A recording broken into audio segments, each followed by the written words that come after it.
Inside the dark cabinet, Ono Tadashi is totally losing his mind that they're still printing these trash documents in the 21st century, and as he checks the clock, he's just about to head out when he stops to stare at a beautiful nature photo on the screen, wishing he could just ditch everything for a quiet life in the village.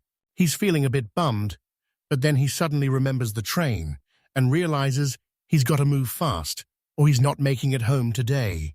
Out of nowhere, a bunch of paper boxes crash down on him, making it scream and curse in total shock before the whole shell collapses right on top of it.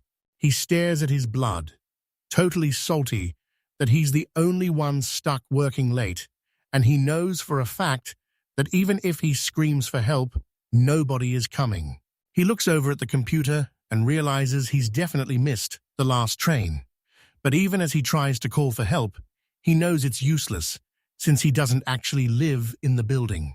He stares at the village on his screen and admits it's finally over, just as his world starts fading to black. He wakes up in a totally weird spot where someone calls him a lost soul, but then he sees a super pretty girl who says he's in a place called Avesta and introduces herself as Arya.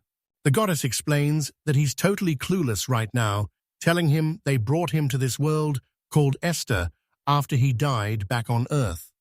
And while Tadashi finally accepts he's dead, he looks around and is totally blown away by the view.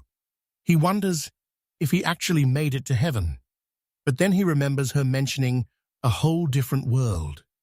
The goddess nods and tells him he's getting a total do-over at life. Since his soul is super pure, she says the gods have to give him some crazy blessings. Then she screams. A bunch of gods suddenly show up right in front of our guy, and Arya explains that these are her family members, the 12 gods of the Avesta. She tells him he walks up to his grandpa in a hat to apologize, but then the old man reveals he's actually Kronos, the god of agriculture, leaving our hero totally stunned and asking if he's... The old man suddenly turns away and shuts down, telling the guy to just get out of there because he's dead, certain the kid will think forestry is way too boring and a total waste of a superpower for his new life in another world. He also says that if he wants to be a hero, his best bet is picking the god Helcobolt or the goddess of wisdom, Mia. Gramps explains that sages are the real deal, and her blessing would give him insane magic, but the guy actually turns it down because he's obsessed with farming, as weird as that sounds. The old man is completely blown away and asks if he's actually serious, but the guy just tells him he's always dreamed of a chill life in a quiet village, so this farming blessing is literally perfect for him. Rampus is totally shocked and stammers as he asks if he's actually serious, telling him the volcano is way better for an artisan, while the guy just turns to Kronos to see what he's offering. The god of agriculture is stoked, he asked, explaining that farming is like a living thing that covers way more than just plowing, fishing, or cooking. Honestly, the list just goes on forever. Our guy says he's putting his life in his hands, calling him Mr. Kronos, and the old man just starts bawling his eyes out. The guy is totally shocked and asks if he's actually crying. But Grandpa explains that in the 10,000 years since the world began, 2024, God realizes he totally forgot to ask for a name. So our MC says he's Ono Tadashi, and the old man thinks it sounds super cool. He's still totally caught off guard and thinks it's super weird to get reincarnated just to start a farm. He's being 100% real and tells the guy Grandpa knows he's out of chances, so he offers his life for one last favor. He wants the goddess to give all his powers to Ono Tadashi, and she agrees to make it. Grandpa looks at Dashi and tells him he's passing down all his power. Suddenly, everything starts to glow like crazy. Dashi's totally confused and asks what just appeared. He stares at the mark on his hand, the 7-star blessing from the god of agriculture, right as someone shouts for old Kronos to stop. Right there, the god of heroes and Mia, the goddess of wisdom, call him out for being totally insane, since giving 7 stars to one person is strictly against the rules. Grandpa asks why she grabbed it and tells her to check for herself. Then he asks about the rules, and the hero god says it's cool, even though 5 stars is usually the absolute limit. Mia backs him up, arguing that even for farming, giving someone 7 stars is totally against the rules, and Mrs. Arya definitely won't let them get away with breaking the law like that. Our guy asks Arya if she's for real, but the old man totally loses it and tells him to shut up and listen. Grandpa tells her to zip it, shouting that farming is the only reason humans are even alive. Arya begs them to just listen because she has a real explanation for everything. She turns to the goddess of... She says the Avesta is just waiting for the end, leaving Mia totally stunned and speechless. Arya says this world is totally primitive, with everyone fighting over land while dealing with hunger and poverty. And when she asks Mia how many people she's blessed since 2024, Mia guesses it's... She turns to Helcabalt and points out he's blessed at least 800 people, and the god of heroes confirms she's totally right. Arya explains that normally only 4 people get the monster god's blessing to turn into dragons, along with 24 demon lords serving Diabelli and 6 master blacksmiths chosen to... Arya says he's the first person to ever pick the god of agriculture, and since his powers aren't for fighting, the 7 stars definitely won't make him a god of battle. She says that having more food in the world is actually better for him. Mia doesn't care how many times Miss Arya explains it, she's just not buying it. She gives the guy she asks him why he can't just pick one of them right now, telling him his soul is way too awesome to be stuck on a farm, which totally triggers the god of agriculture, while she just wonders what his deal is. Kronos turns to Mia and Helcabalt, but stops suddenly, remembering the hero needs gear and has to hit up Vulcan. Grandpa says he's already given Tadashi his blessing, so the god of agriculture says he's the world's only hope, because the monsters out there are just way too powerful. Even with his help, he warns that Tadashi is still gonna be... The old man warns him that she's super petty and he's got to fight to survive the Avesta, so he asks the god of heroes to back him up for the sake of...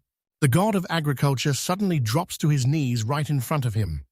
The guy is totally shocked and tells him that gods shouldn't be bowing to each other like this. The old man, the god of heroes, finally gives in after Kronos looks up, and Helcabalt tells him he's getting a 1-star hero's blessing. He tells our guy to reach out his... Then he looks at Vulcan and tells him it's finally his turn. Vulcan says he totally agrees with Kronos, but he can't even give him a single star. He explains that gods give blessings just to drain power from people, so when he asks for the price, our hero admits he's totally broke, making Vulcan burst out laughing and tell Kronos that... Vulcan says he doesn't want cash right now and can just collect later with something like a shrine or an altar, so the guy realizes he needs to turn this spot into a full-on place of worship. The blacksmith god says he just wants some top-shelf booze and good food since he was the first to choose agriculture, so our hero thanks Vulcan and turns to the god of heroes to ask what he's looking for. He straight up says he's not giving his blessing, but Tadashi tells him he can just take it back, so he calls him a polite kid and says to forget it. Even the goddess of the beginning asks if he's finally ready to go, and he's totally down, making sure to thank her for everything. Arya tells him to hold on to that god-tier blessing while he's in the mortal world. She gives him a huge smile and wishes him the best life ever. Our main guy suddenly finds himself stuck in a cloud, screams at the top of his lungs as trees appear below him, and then slams straight onto the ground a second later. Our hero totally freaks out and screams, wondering where he is, only to find himself stuck in a massive desert called Avesta, the limbo subcontinent. Prenus drops down from the sky to give our hero some props, but since the MC looks totally confused, the old man decides to give him a quick recap on what's actually going on. Our MC is totally lost, but the old man just looks at the mountains, rivers, and forests and says it doesn't matter where they are since they have everything they need to survive. Tadashi notices the air is super fresh, but he's realizing he wanted a chill farm in a quiet town, not to be stuck in the middle of this empty wasteland. He's stoked to finally chase his dream, but he's confused why he's starting from zero until the old man explains this is the only place left that people haven't messed with. He explains that every kingdom takes a huge cut for stuff like this, and our hero is totally flawed because he never thought he'd have to deal with taxes in a fantasy world. The old man asks if he's really sure about going, since he'll have to pay off the snobby nobles and get treated like garbage, but the guy just tells him to keep the briefing moving. Our hero realizes that for the first time ever, the gods are actually showing off the entire map of this fantasy world. Life here is brutal for the farmers who are so broke from taxes. The old man claims the whole world is a total mess of war and greed, saying he's the only one who can save everyone and protect the kid from all that pain, which makes our hero think he's a saint and thank him. They ask God if anyone actually lives here, and he tells them this place is called Limbo, a land that's been totally rejected and cursed by him. Your tools will snap like toothpicks because the rocks and trees here are literally tougher than steel. The river isn't even water. It's straight-up lethal poison. The old man gets super annoyed and tells him to just listen, explaining that the gods totally ditched this land, which is why it's such a mess. But he's actually got a blessing from... Our MC asks how to use his new power, but the old man just tells him to dip his hands in the river, making him totally flip out and ask again. He reaches for the water, and I'm thinking, wait, isn't that river toxic? But then it suddenly glows and turns totally safe to drink. The old man tells him The old man says his blessing can clean any water, and the guy is totally stoked and can't thank him enough. God tells him to hold his thanks because he actually de-aged him back to 20 when he got sent to this world. He also mentions that our guy is basically immune to getting sick or hurt now. The god of agriculture says he's got a little goodbye gift for the guy and gives him a quick look. Dashi asks what the heck it is, and Grandpa explains it's a magic bag that's perfect for farming. It has infinite storage space where time literally stands still. That means any food. Someone asks if she's good to go, and the old man says, yeah, as long as you ignore the fact he basically swiped her from the royal vault. But the other guy is like, God tells him to chill because he'll apologize later, but then says it's her own fault for not giving a blessing, so he's just going to make her pay up with artifacts. The guy says he'll do whatever it takes to make things right and asks what kind of gift she'd want, but the old man tells him to forget it because when she's this mad, God calls them back to keep chatting, making sure our guy knows the purified water is safe to drink, before the old man says it's time to move on and find some food. He tells the guy the bag can actually hold water and tells him to scoop some up, and after God gives him props for doing it, he explains that he'll have to stick with the bag until he finds clay to make real dishes. He dumps the water out of the bag while talking about how these temporary dishes are going to work, but then he suddenly spots something. Suddenly, a fish flops straight into his bag, and he totally loses it, stuttering, "Wait, was that a fish?" While the old man cheers him on for catching their dinner already. His grandpa tells him to head into the woods and see if he can find anything useful. Every single tree there is totally bare and leafless. Our hero spots a random branch on the ground. He's totally shocked that these magic trees are actually made of solid iron, right as the old man asks if he's found anything yet. Tadashi is totally stoked and can't believe his blessing even lets him understand the local plants. But the old man just tells him it's no big deal since his analysis skills are already off the charts. He's totally lost on what Alicia's herb actually does, but the god of agriculture says he's lucky because it's a top-tier plant named after the goddess of healing. And he's honestly shocked the guy even found it, since it shouldn't be there at all. The old man figures she's been watching over them, so the guy decides he's got to thank her by planting that grass the second he's free, and his grandpa is totally hyped by how kind he is. Grandpa asks what they're gonna plant, and says the dirt needs prep first, but the guy is secretly building a tool behind his back that's so clever it actually blows the old man's mind. The guy looks at his tool and says it's close, but he actually tried to make a shovel and ended up with a hoe instead. The old man tells him not to sweat it because it's... Tadashi feels like this is the first time he's ever swung a tool in his life, so he starts counting down until the hoe slams into the dirt with a massive bang. The ground starts ripping wide open, leaving the god of agriculture totally shocked and confused, while the other guy just screams in total embarrassment. The old man starts yelling his head off again, so the guy asks what's up, and it's clear the old dude is just completely freaking out. The old man tells him to ask the guy what he just did, and Tadashi just says he was putting his heart and soul into the case exactly like he was told.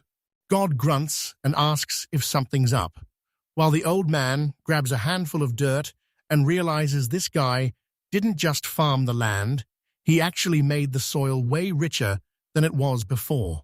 The old man admits he's totally stumped since no one's ever been blessed by the god of agriculture before, and he didn't even think his powers could work on a human. So, as they talk about what people really want, a memory flashes before him, showing that exact same nature screensaver from his old computer. Our hero admits he's always dreamed of doing something this epic, and the old man smiles because he knew the kid was a legend all along, especially now that God is literally calling him to go water the earth. Our hero starts soaking the dry ground. You can see the soil finally turning back to its natural color. The old guy tells him it's time to plant something like grass. She sticks the seeds in the ground, and they shoot up instantly, making her scream in total shock at how fast they're actually growing. The old man grunts and says he can feel his power waking up, which is actually Tadashi's blessing. This power lets you grow any plant you want in just 3 days. The old man is totally shocked that the guy didn't even flinch, so he tells him to take those animal bones they found and grind them into powder for fertilizer. The guy waters the plants, and they start growing like crazy, making our hero freak out with excitement, while Grandpa explains that even the fertilizer is supercharged, meaning they'll have a massive tree in just 2 days. The old man wants to try growing something new, and the guy is totally down to help. But then God says it's getting dark, and they need firewood, though our MC feels bad about cutting. The guy starts hacking at a tree and asks God if the wood needs to dry before they burn it. But God tells him to just listen up because he's about to explain everything. Freshly cut trees are way too wet to start a fire, but thanks to this guy's power, they'll be dry in just 3 days, and he thinks that's a pretty sweet deal. The old man tells him to chill because he's got a way better plan, pushing him to take on the tree and survive while promising that the whole thing is as flimsy as an old rag. Tadashi crushes the wood like it's a soft rag and shouts in total shock, while God just tells him he finally figured out how to blow his mind. Our hero is shocked that this is actually a blessing, since it looks way more like magic, and he's still tripping over how a whole tree just spawned out of nowhere. But the old man tells him, he explains that this blessing isn't just magic, it's the actual power of God with infinite potential. And he reminds the guy that he's got a blessing too, so he better not forget it. He stares at his hand, thinking about how insane the god of agriculture's 7-star blessing actually is. And when the old man offers to start a fire, the guy feels bad. God tells him to chill and spread out some dry grass, so he does exactly that and asks if it's okay. And the old man says, yeah, before telling him to smack 2 rocks together. Our hero does exactly what God tells him, turning a tiny spark into a legit flame. And once he moves it to a tree, the whole thing blows up into a massive bonfire. Tadashi asks God if he thinks the fire looks cool, and the god of agriculture admits that out of all his hard work, making fire with his own hands was actually his favorite part. Calling Tad, the god of agriculture says he's totally right, because sometimes just chilling and talking by a campfire is actually super useful. They chilled by the bonfire and talked all night, and as he stared at the stars and listened to the forest, he felt super nostalgic, because back in his old life, he could only dream of living. Morning hits while Dashi is still lost in thought, and the god of agriculture pulls up to ask him what really went down. He explains he's just planning for the future and realizes he seriously needs a house, a way to boil water, and a ton of other gear. But God just asks what's stopping him since he literally found clay yesterday. Our MC finally remembers her, but admits she totally slipped his mind. He starts mixing in sand to make the material way tougher. He's actually killing it now, which is wild since he used to be. The old man spots the cool rope and asks what it is, so the guy explains it's a special Digimon ceramic his ancestors used to make, and the god of agriculture is totally impressed by how beautiful stuff from his world is. Our hero says it's time to fry them all in the fire, but then he notices everything turning pitch black, while God just stands there laughing. He brags that everything is going down just like he said, but our hero is totally confused and asks what he's even talking about.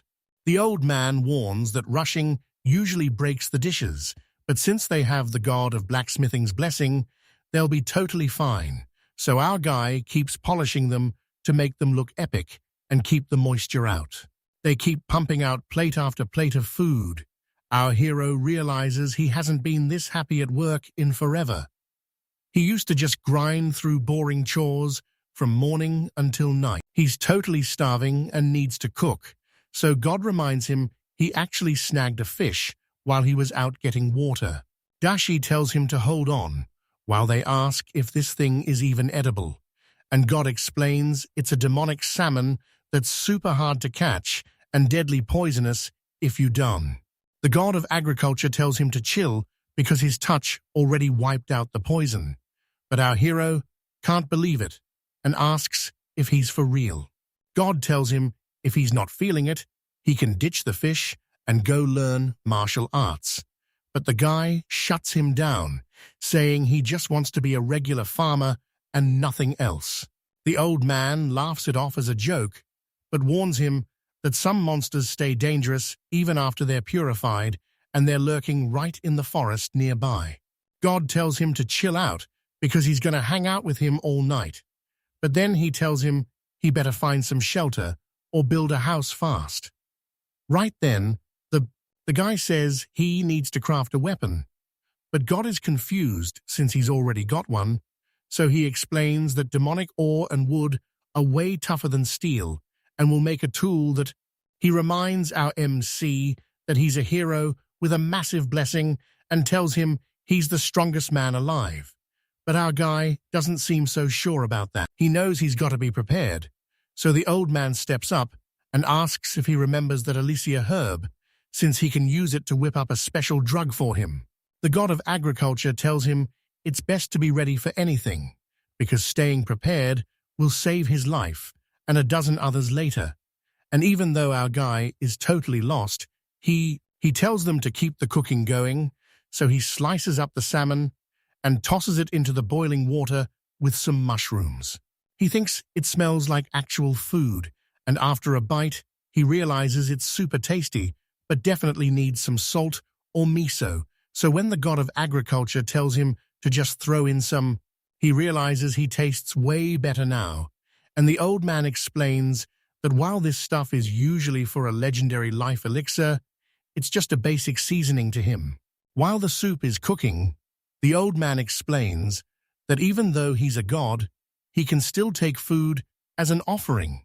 So our hero asks what he wants first, and the food is finally served, and as the old man tells him to dig in, God admits it's the best meal he's had in forever, which makes Tadashi super hype. The god of agriculture says even that green-haired dude should taste this, and asks for a statue of him, making the hero wonder if he's talking about a volcano. But Grandpa confirms it and says, out of nowhere, the god of blacksmithing just pops up, and Vulcan tells them they don't even have to try and convince him. So Kronos hands him a bowl of soup.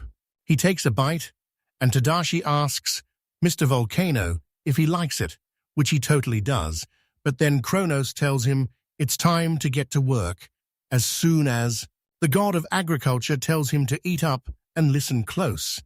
Then he tosses a mysterious item to the blacksmith god, who realizes it's actually demonic ore.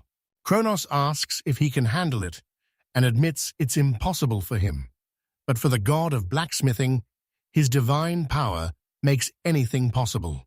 Vulcan's totally confused why there's divine power here in the first place, and the old man is losing his mind, shouting that he's never heard of a human crafting anything from her. The blacksmith god says, humans just can't think big enough. So he tells our hero they're going to need an oven, an anvil, a hammer, and some tongs to grab that red-hot metal. Tadashi tells him to slow down.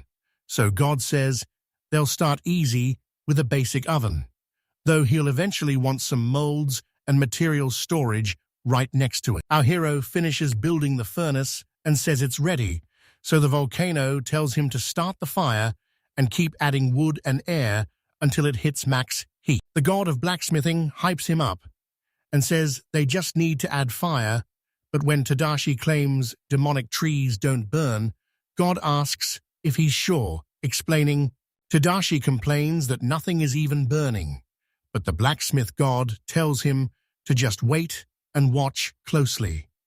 As the fire starts swallowing the branches, Vulcan points out that the flames are actually switching.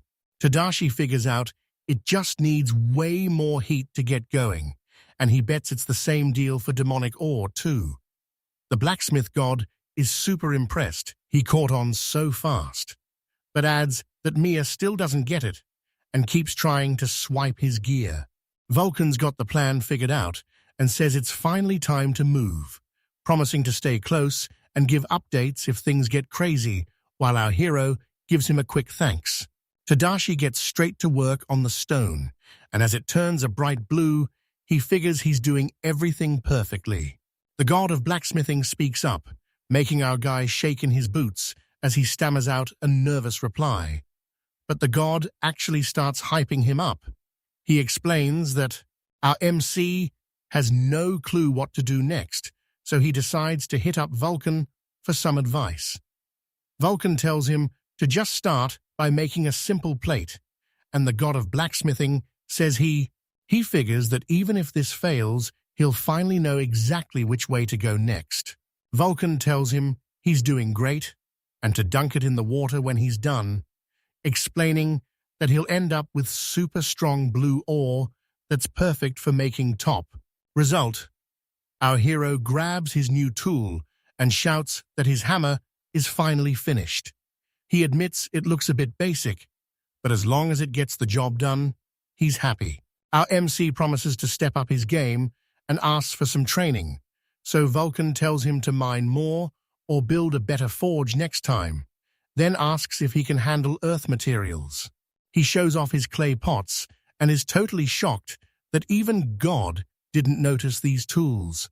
Tadashi explains he made them by blasting them with super high heat in a fire. He tells him the guy claims helping him is the only way to be happy, and since God has 0 options left, Dashi and Vulcan finally join forces. They're moving so fast, it's actually insane, and by teaming up, they're basically doing whatever they want. Our MC finally knocks out, and the guy next to him is like, finally, saying it's a bummer that even people with blessings still need sleep. But he tells him to. The god of agriculture gives them props for how much Tadashi has grown, and Vulcan totally agrees, saying that since he's been raised with so much care, he's definitely going to become something legendary in the future. Another guy asks if the kid is finally going to show his true potential, but he says he honestly can't tell, especially after hanging out with him and realizing he's just not the type of. Vulcan says he's trained him well, and even if he doesn't save the whole world, he can still make it better. But the god of agriculture knows the truth. The guy is actually just stuck in a deserted prison in the Avesta world. God thinks Tadashi can flip the script for both humans and gods, so he's telling him to go for it while they just sit back and watch the show. The blacksmith god thinks for a second and agrees. Kronos acts like it's totally obvious. Then they both turn around to see a kid is finally awake, with one of them shouting that Tad. God announces that their training is finally over, and it's time for them to head out. So Tadashi gives his thanks, while Vulcan admits he hasn't seen students this good in forever. He tells the MC to hit him up if anything goes wrong. He warns that he doesn't work for free, though, so they better have a huge reward ready. They both start cracking up. Tad, the Minister of Agriculture, tells him to gear up and survive first before worrying about any offerings. And even though the guy says that's common sense, he still thanks him just as a nearby. The old man admits he's really going to miss him. But rules are rules, so he tells him to stay safe while the guy thanks him one last time for all the help. The gods are flying off into the distance, while Chrono yells that they'll meet again, and our hero watches them go, promising they'll definitely see each other before looking at the sunrise and deciding it's finally time for his first harvest. And just like that, his brand new life in this world officially kicked off. By the time the third harvest rolled around, the entire field looked totally different. Those cypress and chestnut trees he planted were actually. He built a little house, a grain shed, and a cellar for the chill life he always wanted, but now he's starting to admit he's actually feeling pretty lonely. He figures this is just what happens when you live at the edge of the world, and even though he's dying for a pet, he has no clue where to find one in this total wasteland. Suddenly, our guy hears some crazy screaming and wonders what the deal is, and even though he really doesn't want any drama, he figures it's worth a quick look since he heads straight toward the screams and is totally shocked to see a tiny puppy running for its life from a monster. He knows if he doesn't move now, he's totally cooked. He's racking his brain for any kind of plan. Does he step up to save them? Or does he just save? Suddenly, he remembers the god of agriculture's warning about how insanely strong this guy is, so he grabs a tool from his bag and gets ready to fight, knowing he's got a. Our hero yells at the beast to back off while grabbing the poker from the floor, wondering if he actually won, as the monster just stares him down. He keeps hunting for that puppy, and while the guy thinks he's being way too pushy, he starts cooking up a sneaky plan since a head-on fight just won't work. If that thing tries to fly, just blast it out of the sky. He chucks a pile of dirt at the beast with his hoe and yells at it to come get some. The monster is totally. Our guy slams him with the earth again, yelling that there's plenty of land to go around, so he shouldn't be shy, and warns him to stay back or he'll bury him right on the spot. The guy tells the bird to get lost, calling it a total overgrown chicken. The poor little thing is shaking like crazy as it hides in Dashi's arms. He asks the bird how it's... Tadashi looks at the creature's nasty injuries, tells it to hang tight, and starts dumping his bag out until he finds a weird herb to wrap the wound with, praying it works as our hero asks where he's from and where his parents are, figuring he's a total stranger who got lost or chased by that monster.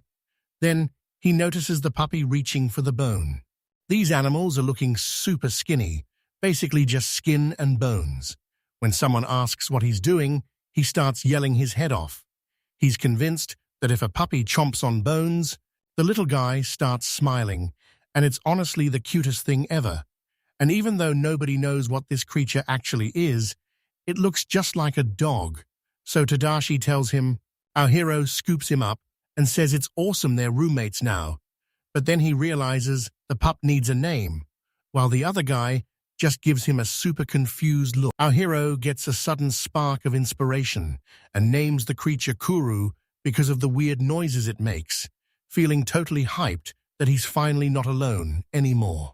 Our hero is chilling in bed, watching his forest and fields go wild with all these new crops, but he's actually super worried because the season is ending, and he still has a massive... He looks out the window and decides he's got to see what's out there.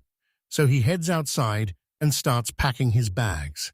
Checking out his gear, he admits he has no clue what's ahead, but knows he has to be ready for anything. Then he looks at the courier and realizes the kid is basically a... Tadashi's not sure if growing this fast is even normal, but he figures he's just a different breed, basically the dogs of this world.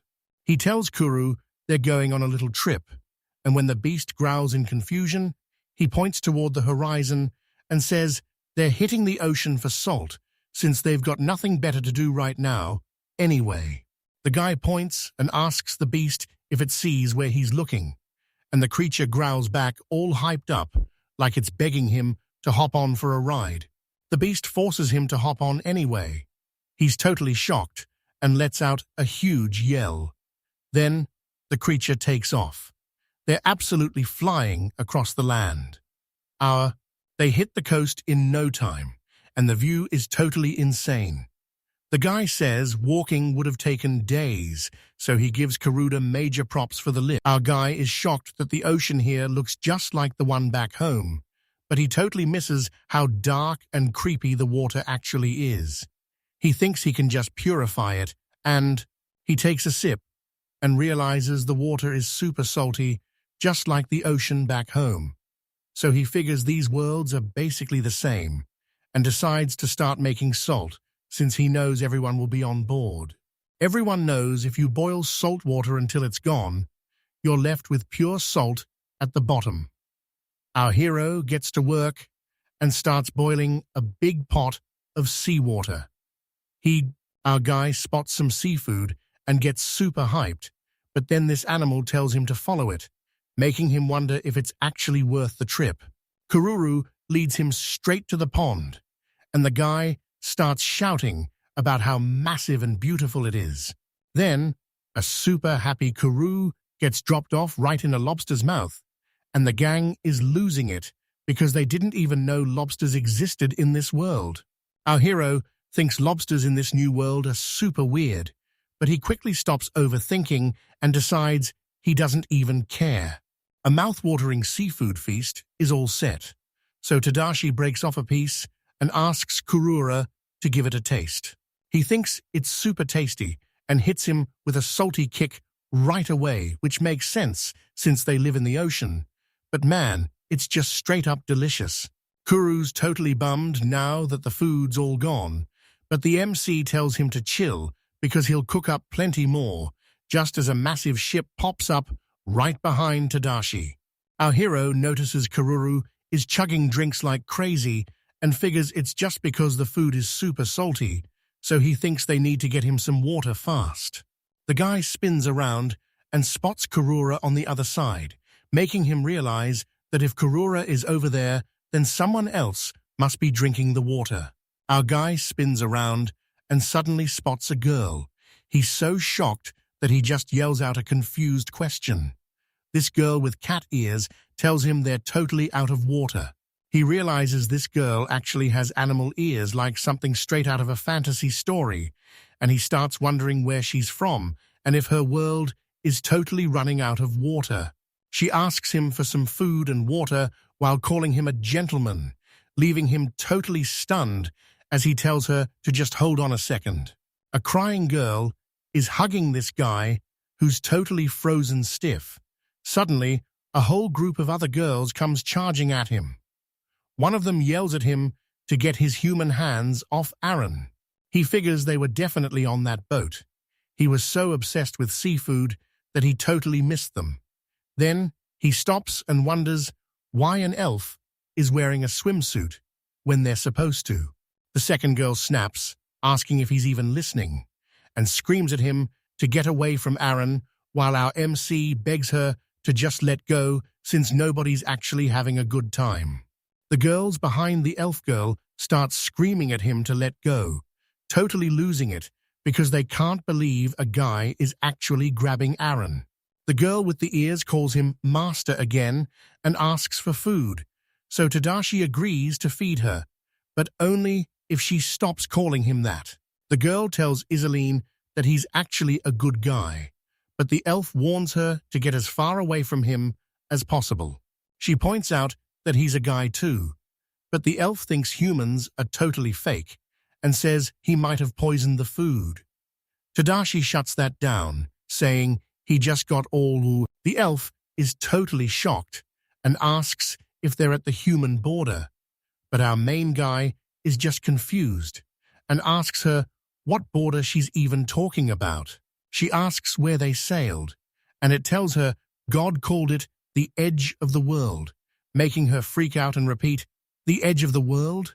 She's totally shocked she made it this far and notices the water at the edge of the world is usually pitch black and toxic, but he just tells her he cleaned it up so he could get some salt and fresh seafood. The elf grills him again and warns him not to lie. Iselina says she isn't buying any of it, but the guy just shrugs and says they can doubt him all they want. The cat-eared girl asks if they're hungry and says he's got clean water, but the elf girl just stares and asks if she even knows what she's talking about. Aaron asks what's wrong since the ship is totally out of food and water, but she's just thankful she met this guy or she'd be dead, leaving Iselina to nervously agree. Our hero offers to share his food if they're really that hungry, but the elf-eared girl immediately shuts him down, saying that after everything humans have done, there's no way she can. She looks at Kurura and asks what kind of crazy monster it is and why it's so massive, while the guy just asks if she's really talking about Kurura. He acts totally clueless, saying it's just a normal dog, but secretly he's pumped because he finally figured out Kururu's identity. He keeps trying to say it's just. She screams that his fangs could shred dragon scales like paper, and even if he's playing dumb, she knows he's the legendary Fenrir, a total monster standing right in front of her. The girl gets so terrified that she just passes out cold. Her people catch her from behind, calling her Mrs. Iselin and begging her to wake up.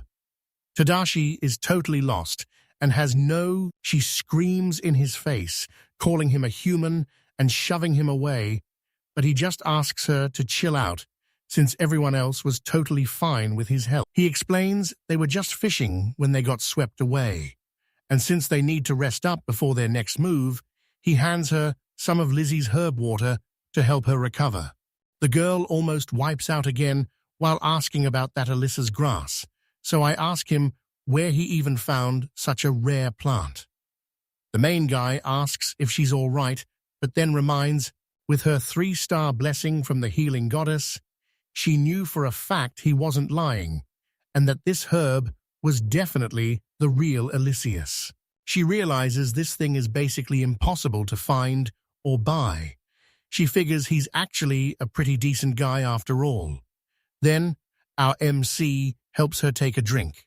The elf pops right back up and says she can keep going, so the guy tells her to prove it by trying to stand up. She's shocked to feel grass under her at the beach, but he tells her he grew it himself because he didn't want her lying on the itchy sand. She asks him again because she's totally stunned, wondering about growing Alyssa's grass and realizing he wasn't lying about the sea after all. And since even Fenrir is serving him Tadashi gives the animal some pets and calls him a good boy, but the girl's eyes widen when she spots a 9-star blessing right on his hand. She realizes he's got the ultimate blessing and knows better than to mess with him, so she immediately says sorry for how she acted earlier. He introduces himself to Ariadne as Exiled, the leader of the Sea Elves and the big boss of the Flounder Archipelago, and he's actually super chill, telling her he already knows she's the queen of her own massive island chain. She asks him again, but turns him down, saying that was way back in the past, and now she's just the leader of the Sea Elves, so he says he's sorry. He realizes he totally forgot to introduce himself and says his name is Ono Tadashi, which makes the girl freak out and ask if he really just claimed to be the king. He tells her she's totally wrong and must have misheard him, explaining that Tadashi is actually his first name, which leaves her so confused she has to ask him to say it again just to make sure she's got the pronunciation right. She says that only famous families have last names, so she's convinced he's some legendary knight or hero, but he just tells her he's a totally normal farmer. She asks him again in total shock, and that's when Aaron notices the girl who just woke up, who tells them this guy is a total pro because he has the 7-star blessing from the god of farming and can grow anything in an instant. She's acting all spacey like usual, so I ask if she really thinks people just give away food for free. But Aaron snaps back that they'd be dead if they hadn't taken. She hands the elf girl some seafood, and everyone tells her to take a bite. So Isalina acts all snobby, but finally agrees. Then they say he's gonna check it out. Leaving, as she takes a bite, he asks if she's sure it's not poisoned, but she just sulks and says if she suspected anything, she'd make him eat it first. She wants to say no, but she really needs to power up right now. He's wondering what she meant by making him try, and he figures there's got to be something just like it in this world. The elf girl is totally pouting, but she still digs in, making our MC smile as he watches her. And after she finishes and says thanks, she turns to him and leaves him looking super confused. She drops to her knees, and our main guy is completely shocked. Even the cat-eared girl is staring in disbelief. Then, out of nowhere, she asks him to let her be. He keeps replaying her crazy request to be his slave in his head, wondering what she's actually up to, while he feels the other girl's eyes burning into his back and making him even more confused. He turns back and tells them it's no big deal, swearing he'd never actually make a girl his servant. The elf sadly breaks the news that someone has to be sacrificed for his help and offers herself up, but Irene shuts that down instantly, claiming that as the leader, she's the one who should become the hero's servant. Isalina shuts them down, screaming that the girl is the Beastman's hero and their absolute last hope, while the MC asks why they're even thanking him like this. The girls are super confused and say they owe him big time, but the elf rants that all humans are evil and just want to use them, leaving him totally baffled about what she actually thinks of him. Iceland starts wondering if he'd actually want a pretty girl as his servant, but his brain shows him a really weird mental image. He's totally embarrassed because he can't even imagine something. He's super confused and tells them he's always lived alone and doesn't need any servants, except for Kururu, which leaves the elf in total shock, while the other girl asks why he even bothered helping them. He's totally lost, so he asks if they just don't do things that way here, and the girls are honestly shaking their heads in total shock. Our guy is so shocked he can't even speak, thinking everyone here is totally off, until he realizes he's actually in the Flounder Archipelago, where elves and beastmen live. The elf explains he was captured by that military group from the Eastern Sea, and the guy asks if they actually follow his orders. She explains that before the duchy caught them, demons were constantly raiding from the North Sea and eating her friends, leaving our guy thinking about how absolutely brutal that is. She explains that the sea elves and beastmen were always the weak ones, fighting over the borders. But now the whole island chain is totally split between demons and humans.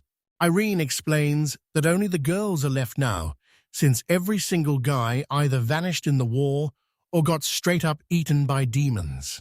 Icelina warns that these demons just see them as snacks, and while the duchy is a better option, their price is totally insane. Irene adds that if she doesn't fill, he flashes back to his talk with God and realizes these are the exact rules Kronos told him about. The girls explain they had to sail away on a ship to find food just to avoid becoming servants. And hearing this makes our hero's blood boil as he realizes just how heartless, and he turns to Iseline and offers to share his food, asking if they eat everything. And she's totally shocked, but says yes. He starts shaking snacks out of the bag, leaving. He tells them it should be plenty for their first try, but asks if they need more since he's got plenty to give. Aaron is totally stoked and thanks him, calling him Master. The girl behind him is too nervous to speak, but he can tell something is up, so when the elf asks if he has any more of that special herb, Tadashi tells them that she checks out the plants and asks about the field, totally shocked he's growing them himself, while Iselina says there's no way it's true since they're super rare, and the girl with the ears tells her to chill, reminding her that Tadashi is the king of agriculture with a legendary 7-star blessing. So raising her is basically a walk in the park for him. She admits Aaron was totally right, and she completely forgot about his insane powers. She mentions the island is crawling with injured people and is totally shocked he's giving away the grass for basically nothing. But he just tells her to name the amount and he'll hook them up. She thanks him and says sorry for hiding her 3-star healing blessing, but now she can turn that herb into a super powerful elixir that's way better than just eating grass, and the guy is totally blown away. She decides to show off her skills right then and there, grabbing some tasty herbs to smash them up before boiling water and pouring the whole mix into a glass jar. She lifts it up as it starts to glow, calling on the goddess of healing to give Alicia her powers, and our main character is totally blown away. Turns out it's a magic elixir, and she tells him it's just a small reward for his help, so Dashi agrees and takes it. He tells her he's never seen glass this beautiful before, but Iselina's disappointed and asks if that's all he has to say about her work. So Tadashi apologizes. She tells him glass is just made of basic sand, so he can totally make it. And then she calls out to a girl named Asya.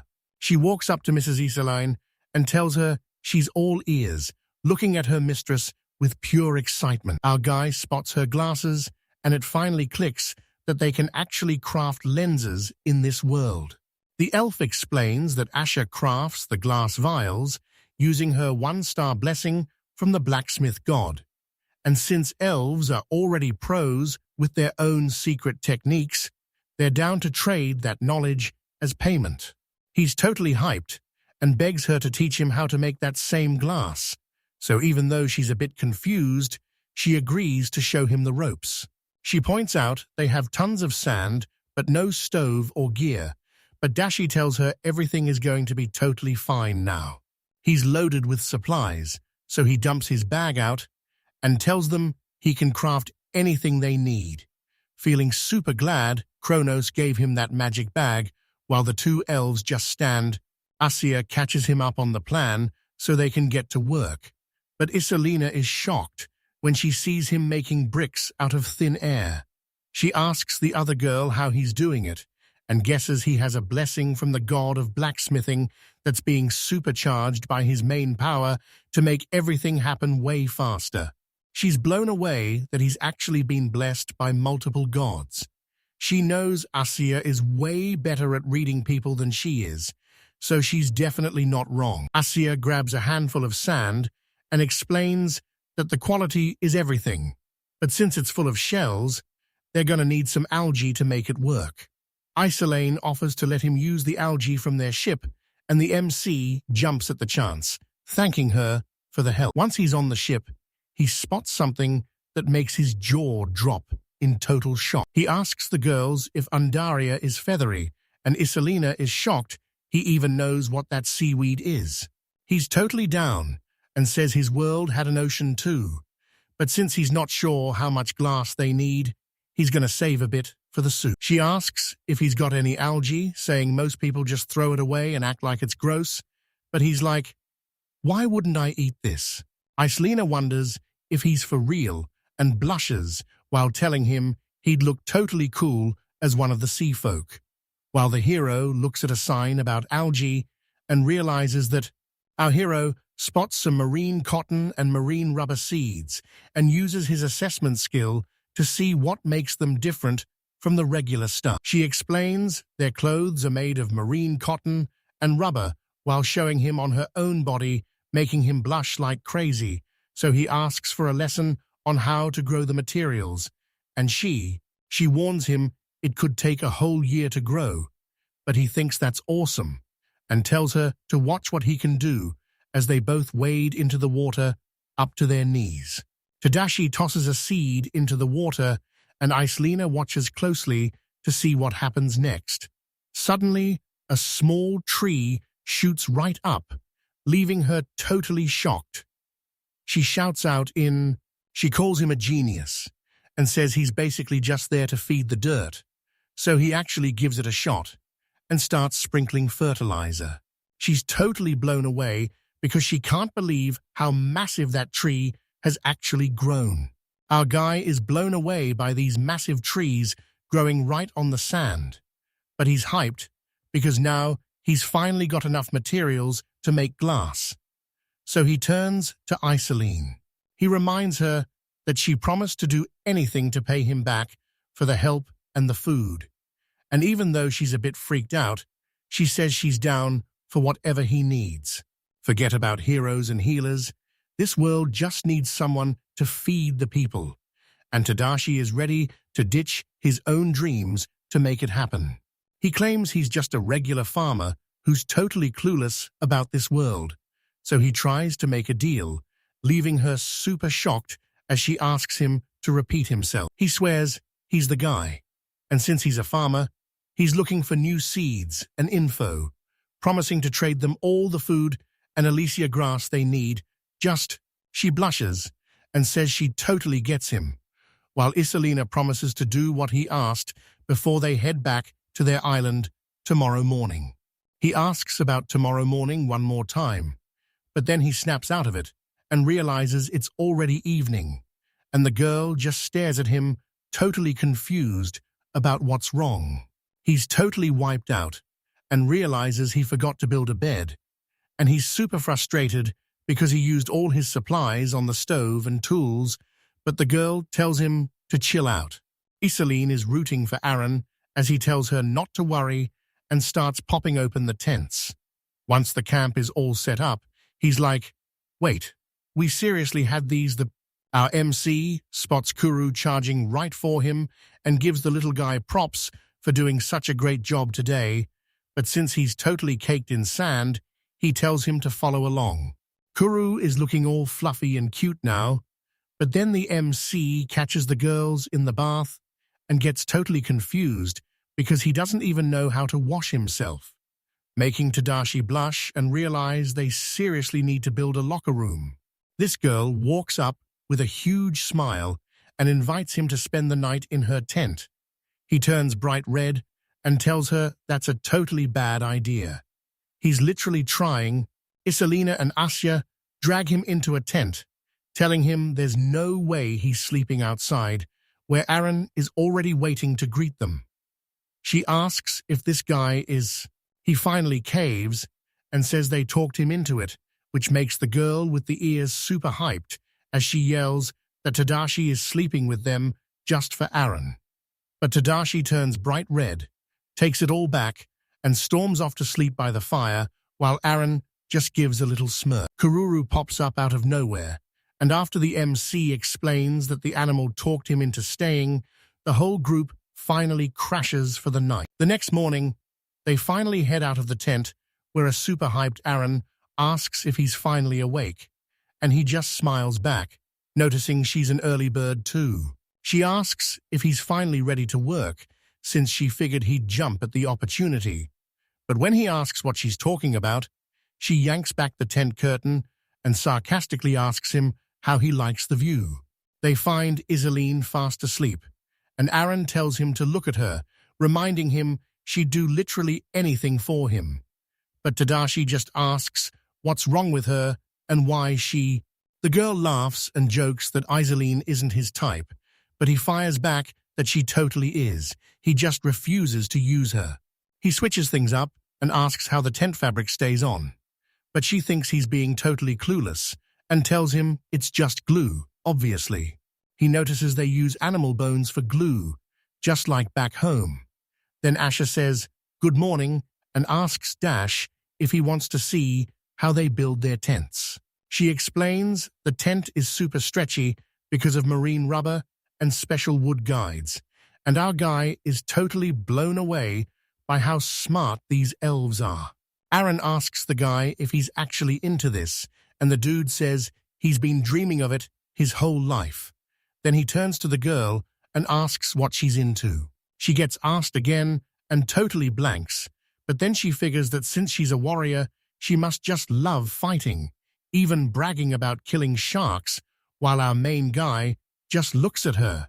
He's totally caught off guard by her reaction, when suddenly an elf girl pops up right behind him. Tadashi tells Iceland good morning and hands her some water, but she's super embarrassed because he totally thought she was into regular guys, but he was dead wrong because she's actually a straight-up princess. Iselina tells Tadashi they're heading back to the island, and since the wind is perfect, they'll be there by tomorrow. So he tells her to hurry up and get food to... Our MC says it's just a deal, so she doesn't owe him any thanks. He only stepped in because he couldn't stand how everyone around here treats people. The girl, everything Kronos said, finally clicked, because the gods don't just hand out power for nothing. She has to prove she deserves it by helping people. Iselina leaves Asya and two others in the hero's care, and after he promises to look after them, she boards her ship and sets sail while he waves them off. Our MC tells the girls to introduce themselves so he can give them jobs they're actually good at. The girls are totally down, with Lola saying she's got some serious sewing skills, while Barry mentions she's spent her life working out in the fields. He tells the girls and Asya he's counting on them, but then he begs them to change because those swimsuits are way too much for him to handle. And he wonders why all the CLs are wearing swimsuits, but Lola just tells him it's the best gear for working on the beach.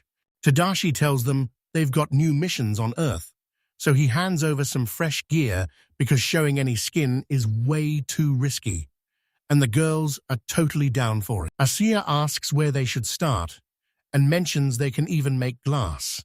Our guy stops to think for a second. Then he drops a bombshell. They're going to grow a whole forest.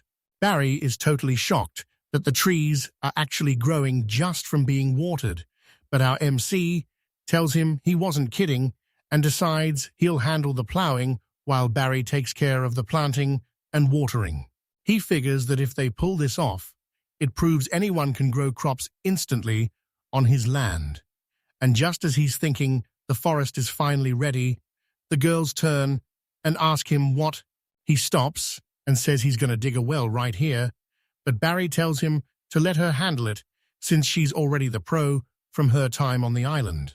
Our guy shuts her down and says he's handling this solo. He's convinced that whatever he's searching for is hidden right here.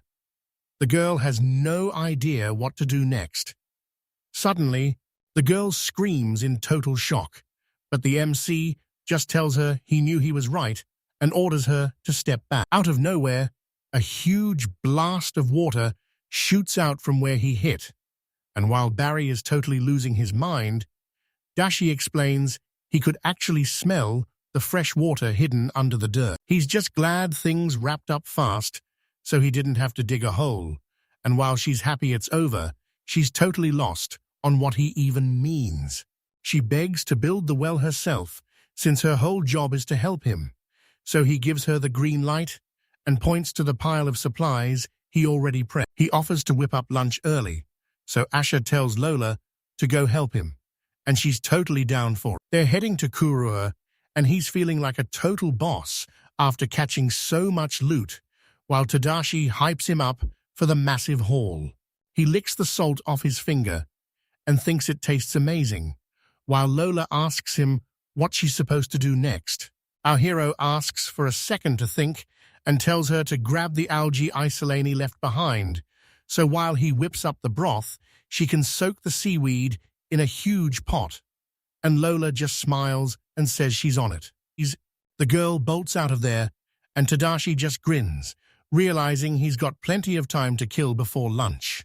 Lola shouts over to the hero that the broth is almost finished, giving him a huge, happy smile.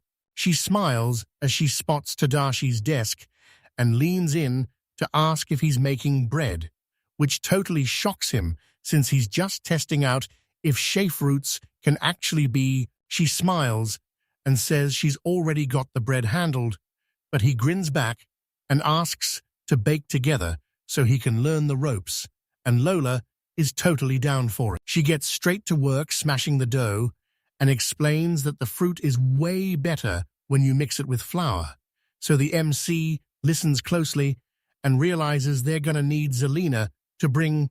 She tells him to chill because she's taking over, explaining that the salt is a total game changer for making the dough heavier. And after he brags about being a pro at salting, they slide the tray into the oven to finally bake their masterpiece. They pull the fresh bread out, and he notices it looks way different than the stuff back home, but he just breaks off a piece and assumes this is how it's supposed to be. Next up is the seafood soup, and he makes sure to pull the seaweed out right before the water starts boiling. He knows that adding what Kururu found is going to make the dish legendary. One of them takes a bite and says it's delicious, while Asha admits she had no clue Tadashi could cook seaweed and joins in, making everyone wonder if he's actually part of the CL family too. Lolo grins and says he doesn't think of him as a stranger at all. Our MC is totally relieved to hear that. Lolo asks Kururu if he's digging. Our hero thanks the girls for working so hard and offers them some coffee he made from local fruits. But Asya is super curious because she's never even heard of coffee before. One of the girls yells that it tastes super bitter, and even though Lolo worked so hard to make it, they'd honestly just rather have water. She says sorry, but our main guy, he realizes the coffee tastes exactly like the stuff from his home world. He's totally lost, wondering where he could have possibly messed up. But then Asha smiles and tells him she actually loves it. She begs him to stop, but he just laughs and tells her he's going to show her how to make even better glass today, leaving her feeling totally guilty since that's the only way she can. Asya and Tadashi are grinding away in the workshop until they finally craft a glass bottle, and when the MC holds it up and says it's done, the girl is totally. She mentions he even built a glass blowing machine, but he just laughs and says he had a really great teacher. He thinks back to the gods and hopes Vulcan and the crew are doing all right, making a mental note to treat them all to a massive seafood dinner one day, while she tells him his wood burns like a. Asya points out that more glass means more elixir bottles, and Tadashi tells her she's exactly right, asking her to make as many as she possibly can.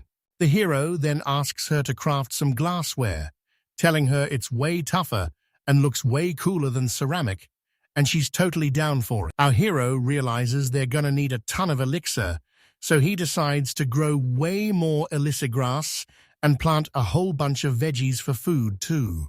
Tadashi hits up Barry for backup because he's got to make a move before the sun goes down, and luckily, the girl is totally down to help him out. Our hero realizes that even though it's a total grind, he actually loves this life, crafting all his own tools and dishes from scratch.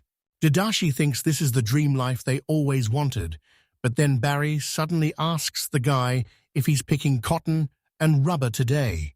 She heads off to hunt them down, and Lola tells the hero that if he wants to make fabric, he's going to need a spinning wheel and a loom, but those things are seriously hard to build. But then the girl says she and Asya can just make them if they work hard, and Dashi is totally down, saying he'll even start sewing to help. Our hero is using cotton to make his own threads and fabric because the quality is way better than anything else. Tadashi admits he doesn't usually care about this stuff, but he wants to sew cute outfits for girls so they can save money on swimsuits. Barry suddenly spots something and spins around, yelling for Tadashi as they see a ship sailing right toward them, and Tadashi realizes it's Iceland and the gang, feeling totally relieved. Suddenly, a ton of other ships start popping up behind that one, and Tadashi is totally shocked by how many there are. The ships pull up to the shore, and elves start hopping off with all their gear. Then a girl named Aaron runs right up to Dashi yelling, "Mr. Hero," which totally annoys him since he's told her 1,000,000 times to stop calling him that. The girl just sticks her tongue out and says she has no clue, while Islane tells Tadashi that they're finally back. She tells the hero they brought back a massive harvest for him to see, and Tadashi is totally blown away by it. He thought Iceland and the crew were just bringing seeds, but he realized having the actual finished product is way better. He checks the food baskets and realizes the barley and hops are perfect for making beer.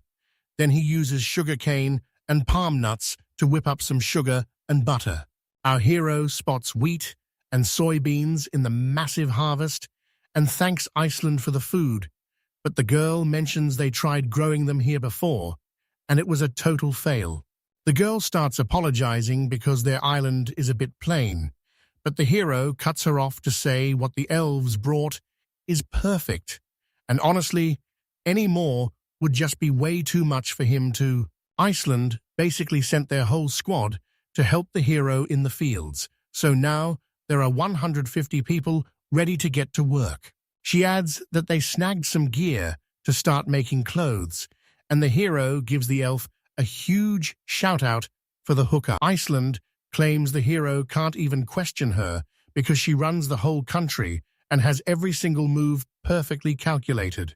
Tadashi realizes he's got to start making some fields right away, but then Issaran suddenly asks Asa if any of them have actually been intimate with Tadashi, leaving our hero totally frozen in shock. Asura turns bright red and stammers that nobody even tried anything, but the girl just smiles and says she wouldn't mind at all since he's such a strong, amazing guy that it's.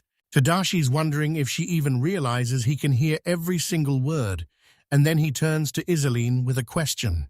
He asks why there's such a massive crowd, and even though he's not mad, he's still pretty confused until Eyes of Line explains that all these elves are here to build the village, though she's worried they're still going to need way more help. The hero asks again in total shock, but the girl tells him straight up that the village only gets built if Tadashi gives the okay. Our hero says he's cool with staying even though he only came for some snacks, and he asks the girl if she's actually serious about building a whole fishing village just to get. She says no way because she's planning to build a whole village right here. And Iselina is just stoked that the hero made this forest for them. She asks if they can start chopping down the forest and building a village right now, which totally catches the hero off guard. He explains that a fresh tree has to dry out before they can use it, and Tadashi calls out the girl because she knows perfectly well this is going to take a while. He tells Dash that if he really pushes himself, he can get it done in just 3 days by squeezing them hard to force the moisture out way faster. She tells him she didn't think he'd be that quick, but since he's literally blessed by the god of farming, Kronos, she knew he'd have a secret trick to. Iceland said they totally expected her to have the wood ready by the time they got back, so they made sure to bring their carpentry tools along. Suddenly, her eyes snap open as she realizes that everyone has a breaking point. The hero is totally lost and calls out to her, but then Iceland turns around and announces he wants to build a brand new kingdom led by Tadashi. She says she wants Dashi to be the king and rule the land right, but the hero is totally lost and has no clue what's going on. He asks if she's just hyping him up, and she totally agrees, saying she's got the blessing of Kronos and way more than just him on her side. Izarin admits Tadashi might be right, but points out that even in a literal prison, he somehow turned the dead soil into a garden, though the hero just shrugs it off as a... Tadashi asks the girl why they don't have a kingdom where they can be free, since he's totally confused why I'm surrendering and wants to build a brand new kingdom himself. The girl asks him what freedom even is and says he's right, but he has no clue what's actually waiting for them outside. The girl calls out for Lisa while the hero stares in total shock, and suddenly a one-handed elf pops up out of nowhere. Tadashi asks what happened to her, and she says the Demon Lord's monsters actually ate the girl's parents, and she even lost her right arm while she was trying to escape. Iserin hands Lisa a special potion. She drinks it right up without a second thought, and the hero is just standing there completely stunned. He notices her arm is actually starting to heal, and while he knew this elixir was the best medicine in the world, he never expected it to literally grow back missing limbs. Once she's all healed up, the girl thanks Dashi and says she's finally ready to go back to serving Iselin. Iselin wants the hero to see the big picture, because even with her special powers and how well she treats everyone, the island is completely out of food and medicine. She admits she can't rule or protect the island all by herself, so she's giving up her crown while Tadashi looks at Iselina with total sadness. She admits she can only brew the potion and can't actually heal anyone, so the hero offers to hook the elves up with food and supplies, making us wonder if she'll ever take back her. Iceland shuts that down, saying her potion is only this strong because of the grass Tadashi grew, and she's the only reason he can even grow back his missing limbs. She tells them that Lisa and everyone else are only alive because the heroes gave them Alicia's herb. She hands her crown over to Tadashi and explains that the very first elf king, Evelus, was actually a tree. But as time went on, his body totally transformed, making this crown the... Iceland says all the elves want Tadashi to be their king, but he turns them down because it's way too big of a deal for him to accept. She tells him not to sweat it, because some people on the island refuse to leave no matter what. She wants him to be the light for everyone who's actually trying to escape. She just wasn't.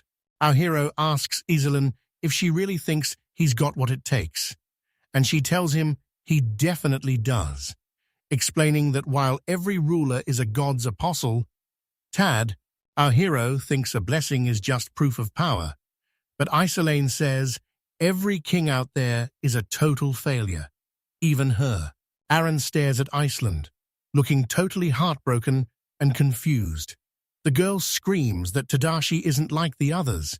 He's got a huge heart and is way stronger than anyone else.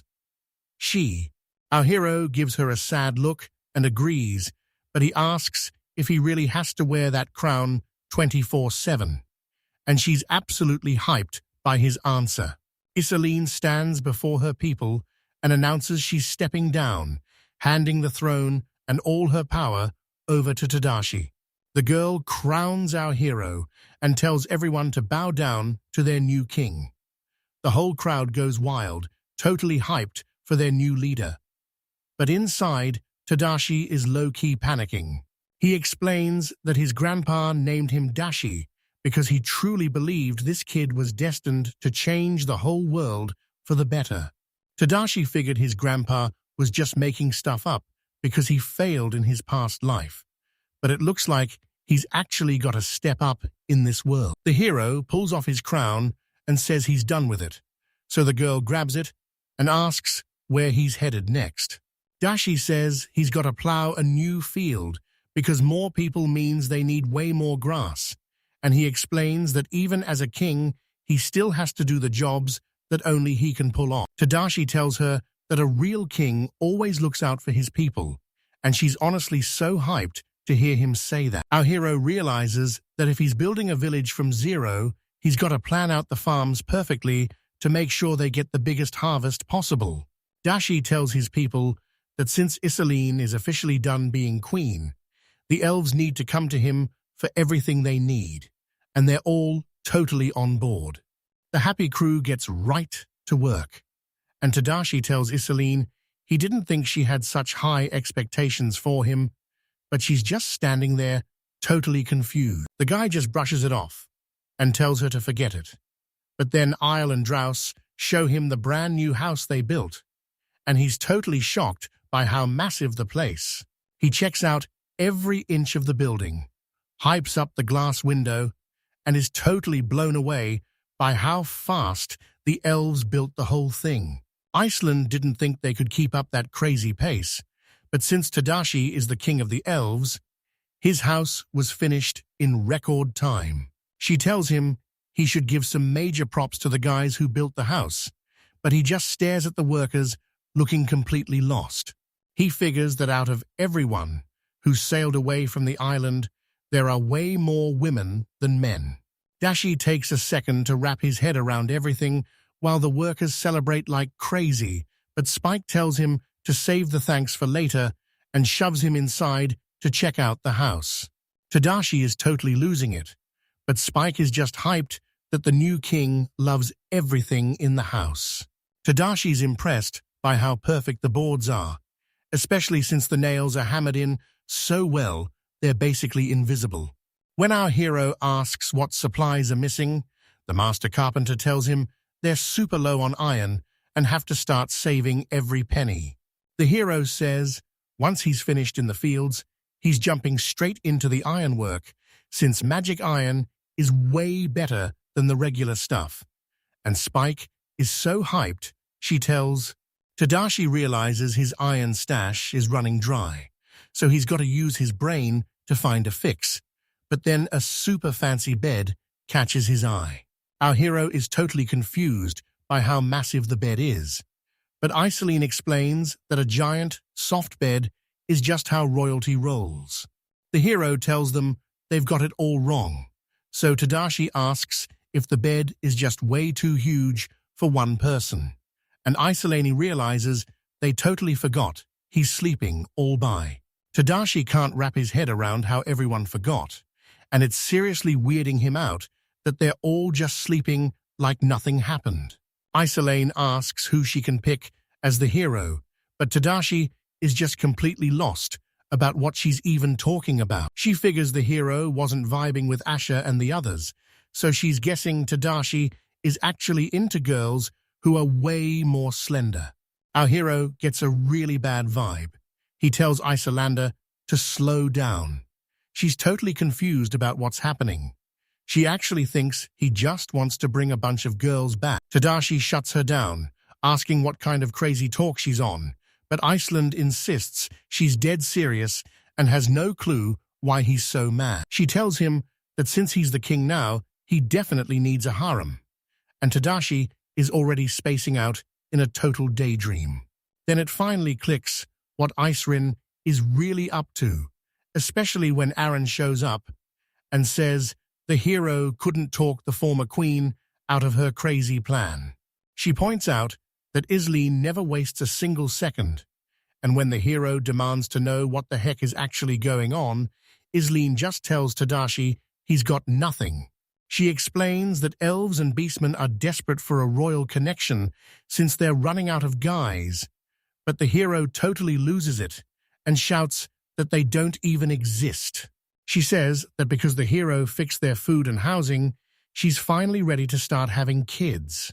The hero asks if they hate humans, but Isolani tells him that Tadashi is totally different from the rest of them. She explains that elf genes are super dominant, so any kid they have will definitely be an elf. And as she tells him not to sweat it, the hero realizes these elves are nothing like he expected. Isline says that even if the baby is human, they'll be totally happy in a family like theirs, and they really need to rebuild since the war took so many of them away. Isline is 100% sure these guys are the best fit for Tadashi, so she tells him to get tight with the Beastman leader, Aaron, first. But when she offers him Lisa, he shuts her down immediately because he doesn't even know her. Isolene is totally shocked because Tadashi is nothing like the other guys she's met. Elves always heard that human men are obsessed with girls, but our hero tells her that even if that's true, you can't just forget about real feelings. Isolane explains that elves actually have a breeding season, and since they're built just like humans, Tadashi just needs to wait for the right time in her cycle if he wants to start a family. Our hero is totally fed up with Iceland's attitude, so he says that since Lisa is his guard, she can share his bed without him trying anything funny. But then Iceland asks, wait, what about Aaron? Aaron asks if she can join the line too, but Iceland says she's actually the perfect fit for the job herself. The girl is super confused and thinks she's not even Dashi's type, but Aaron explains she's only tripping because things didn't work out before. So she tells the Kurti. Suddenly, the hero realizes this is the end of the line, and even though he's sure it wasn't on purpose, Tadashi finally snaps out of it and starts screaming at. She asks if she can call him king, thinking he won't really react, but he says it's fine, and wonders why Aaron won't just use his first name like Isolene does.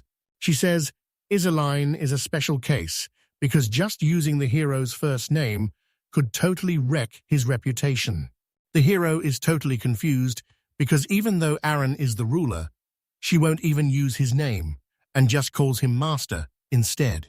Aaron explains that beastmen always run in packs with a strict ranking system, and it's actually better for her to realize there's someone way stronger than she is. She claims she's got god-tier powers, but they aren't doing anything to save her people from dying in battle.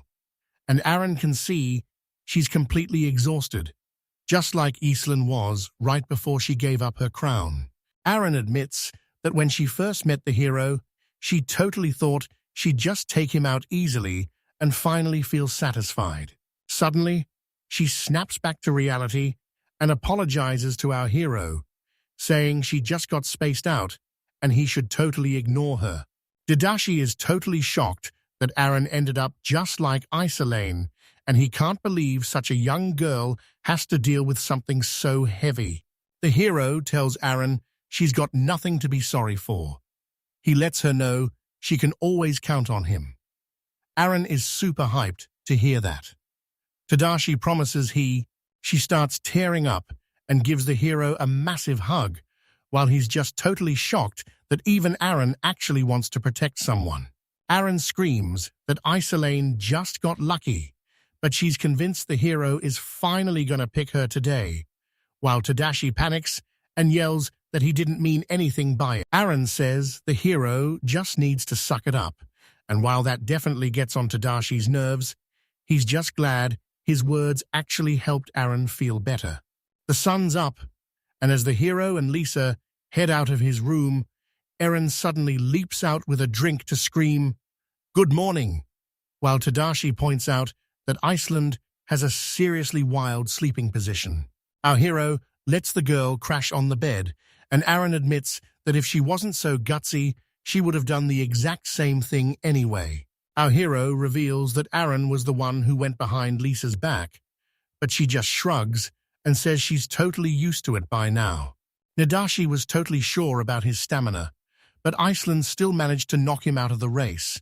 And after a while, Iceland finally wakes up. Super embarrassed, the hero looks away and tells her they gotta try again today, while she just stands there with no clue what his problem is. The squad heads out to the fields, and Tadashi explains they just finished harvesting the wheat for their bread, so next up on the list is sugarcane, barley, and hops. Ifirman gets why they need the cane, but she's totally lost on what to do with all that barley and hops until Tadashi reveals they're actually brewing beer. Isolane asks her again, and Dashi explains that on her island they only made barley wine without hops because they actually used that plant as medicine. After the girl explains that old-school barley wine didn't use hops, the hero realizes it was way better than water for long sea trips since it never spoiled. But Tadashi's just wondering if the flavor is totally different now. Our hero decides to brew some legendary barley wine using the gifts from those awesome gods, and he's making sure it tastes absolutely incredible. Tadashi asks Isleen if she knows any beer-making pros, and when she mentions someone with the same blessing as the hero, he begs for an introduction. The person is actually a girl named Merle, who works as a cook, and after listening closely to the hero, she promises to get the job done, while Tadashi thanks her for the help. The hero tells Merle the barrels are ready to go. Then Tadashi heads to the blacksmith, while the girl tells him he can totally count on her. Our hero heads straight for the blacksmith's tent and asks Asya if the nails are ready, and she tells him they're good to go along with all the tools she just fixed up. As the hero stops to think, the girl warns him that if they push the tools too fast, they're totally gonna break. Tadashi thinks melting iron from scratch every time is a total waste, so he wants to use magic steel to fix things instead, but they're basically out of supplies. Tadashi summons Karura and tells the beast he needs its legs, and Karura is so hyped to be called that it just hands them over without any drama. Tadashi knows Kuru is leading them right to the steel forest, so he tells the creature to grab a drink and keep following the river. Our hero zooms down the river to grab some water, and along with her, he also manages to snag a crazy fish called a devil's salmon. Now we're cutting over to the northern forest. Our hero starts hacking through the trees like a madman. He's aiming straight for the closest mountain. He tells Carrera they've got to keep. Tadashi puts all his strength into a massive swing, yells, "Dig out!" and smashes the mountain so hard that rocks go flying everywhere. Our guy thinks the loot is actually pretty decent, but he calls out the bag for being a total scam before telling Quirur it's finally time to pack up and head home. They're finally making their way back to the village. Asya is so relieved to see them safe and sound. The hero tells her he managed to snag a ton of extra supplies and fuel. She's asking what's going on, and while Tadashi thought they were finally finished, Asya points out that the hero brought way too much. Asya says there's way too much gear for one blacksmith to handle alone, so she tells Tadashi to find some backup, and he's not even surprised. Tadashi is grinding at a blacksmith shop, and he finally feels ready to start his new life as a carpenter. The hero brings the tool over to the Spike. She's super hyped and calls him totally amazing. The Spike takes the new tool and handles it like a total pro. Tadashi explains that the tool is called a plane, and the hero is actually super impressed by how well it works. Spike says the hero's screws fit way better than nails, making the whole thing work even better. The Beastman hypes everyone up to give their all for the king, and they're totally down, while Tadashi realizes they can craft anything with the thorn's power and starts, out of nowhere, Asya whips around to face Tadashi, and he stops in his tracks the second she calls out to him. She complains that just sitting around and resting is totally boring. She shows him that Iceland is totally wiped out from running the whole show, and it finally clicks for Tadashi what Asia was trying to say. He realizes that the bravery he had at his old office job actually just made life a total nightmare for his team. Asya asks for a quick breather, and the hero gives her the green light. Our hero is just chilling and taking it easy with his drink. Out of nowhere, Kururu swims right up to him. The little guy is actually holding a shrimp in his teeth. Tad, our hero, starts building a fire when a weird plant catches his eye, and after thinking for a second, Dashi gets a total light bulb moment. Asha steps up like a total hero to ask what Tadashi is cooking, and he reveals it's actually liquid soap made from coconut oil, baked seaweed, and salt that he's leaving to. She's obsessed with the soap the hero made because it smells amazing, and Tadashi says that having soap like this makes you want to jump in the bath right away. We cut to a massive bathtub where our hero realizes that even though he did a ton of work, it was actually way easier than he expected. Suddenly, our hero hears a noise behind him and whips around as Aaron rushes up, and she's totally shocked to see a bathtub there, so he asks if she wants to give it a shot. She flips the lever and the water starts rushing down, as Tadashi shows the Beastman Queen how the shower works, and Eri is totally obsessed with how good it feels. She asks how the machine works, and he explains that he just put a massive tank of boiling water up high so it flows down all on its own. Tadashi's convinced that if you just have a clear goal, you can pretty much do anything. The hero calls it a day and suggests a chill bath, and since they've already got their swimsuits on, Tadashi tells them to jump right in, making Aaron so hyped that he runs off to grab the rest of the squad. Our hero sinks into the water and finally relaxes, noticing the awesome cypress scent everywhere and feeling like this long overdue bath is literally bringing him back to life. He hears a noise and whips his head around, completely freezing up when he sees a whole group of girls heading to the bathroom without their swimsuits. Tadashi asks where the baths are, but Aaron says she's way better off without him, while easily thinks this is the perfect chance for them to finally bond. She claims the hero admitted it himself, but Tadashi is like, wait, that's not what I meant at all. Aaron rips off the hero's underwear, and he instantly freaks out from total embarrassment. Dashi begs Aaron to quit stealing her underwear. She just rolls her eyes and says, "This is so lame." Aaron snatches the towel off Isolane and warns her she's taking things way too far, telling her one more move and she's going hungry. Aaron hears that and says sorry right away. Tadashi tells her to go get cleaned up, and just then, a random girl walks right past our hero. It was actually Lisa, and she's super sorry for interrupting, but she begs him not to be mad at Eren since he's been on edge this whole time. Tadashi isn't even mad since she's just a kid, and he totally gets that Lisa's been through a lot. He's really hoping the Principality people, the slave elves, and the beastmen weren't being jerks or laughing at them, but Lisa says everything was totally fine, and that Tadashi is totally shocked that the National Army's commander is a woman, especially since he thought this whole place was just a tiny border kingdom.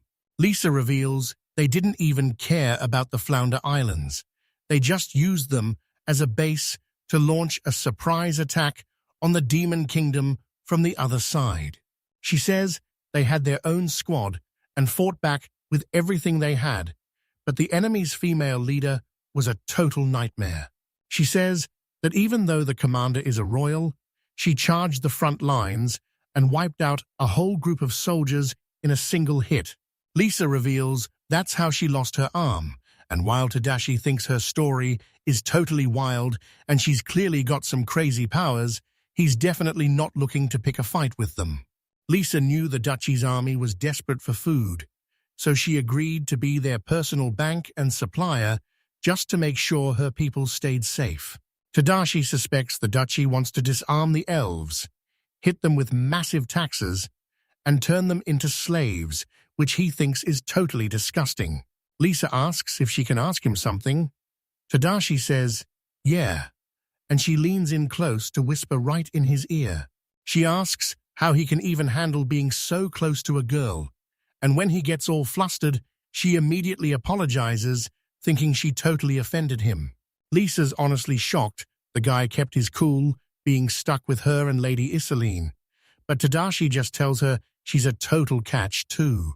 Lisa thanks Dashi and tells him she's super flattered since no guy has ever said that to her before, while our hero sneaks a shy glance, looking totally embarrassed.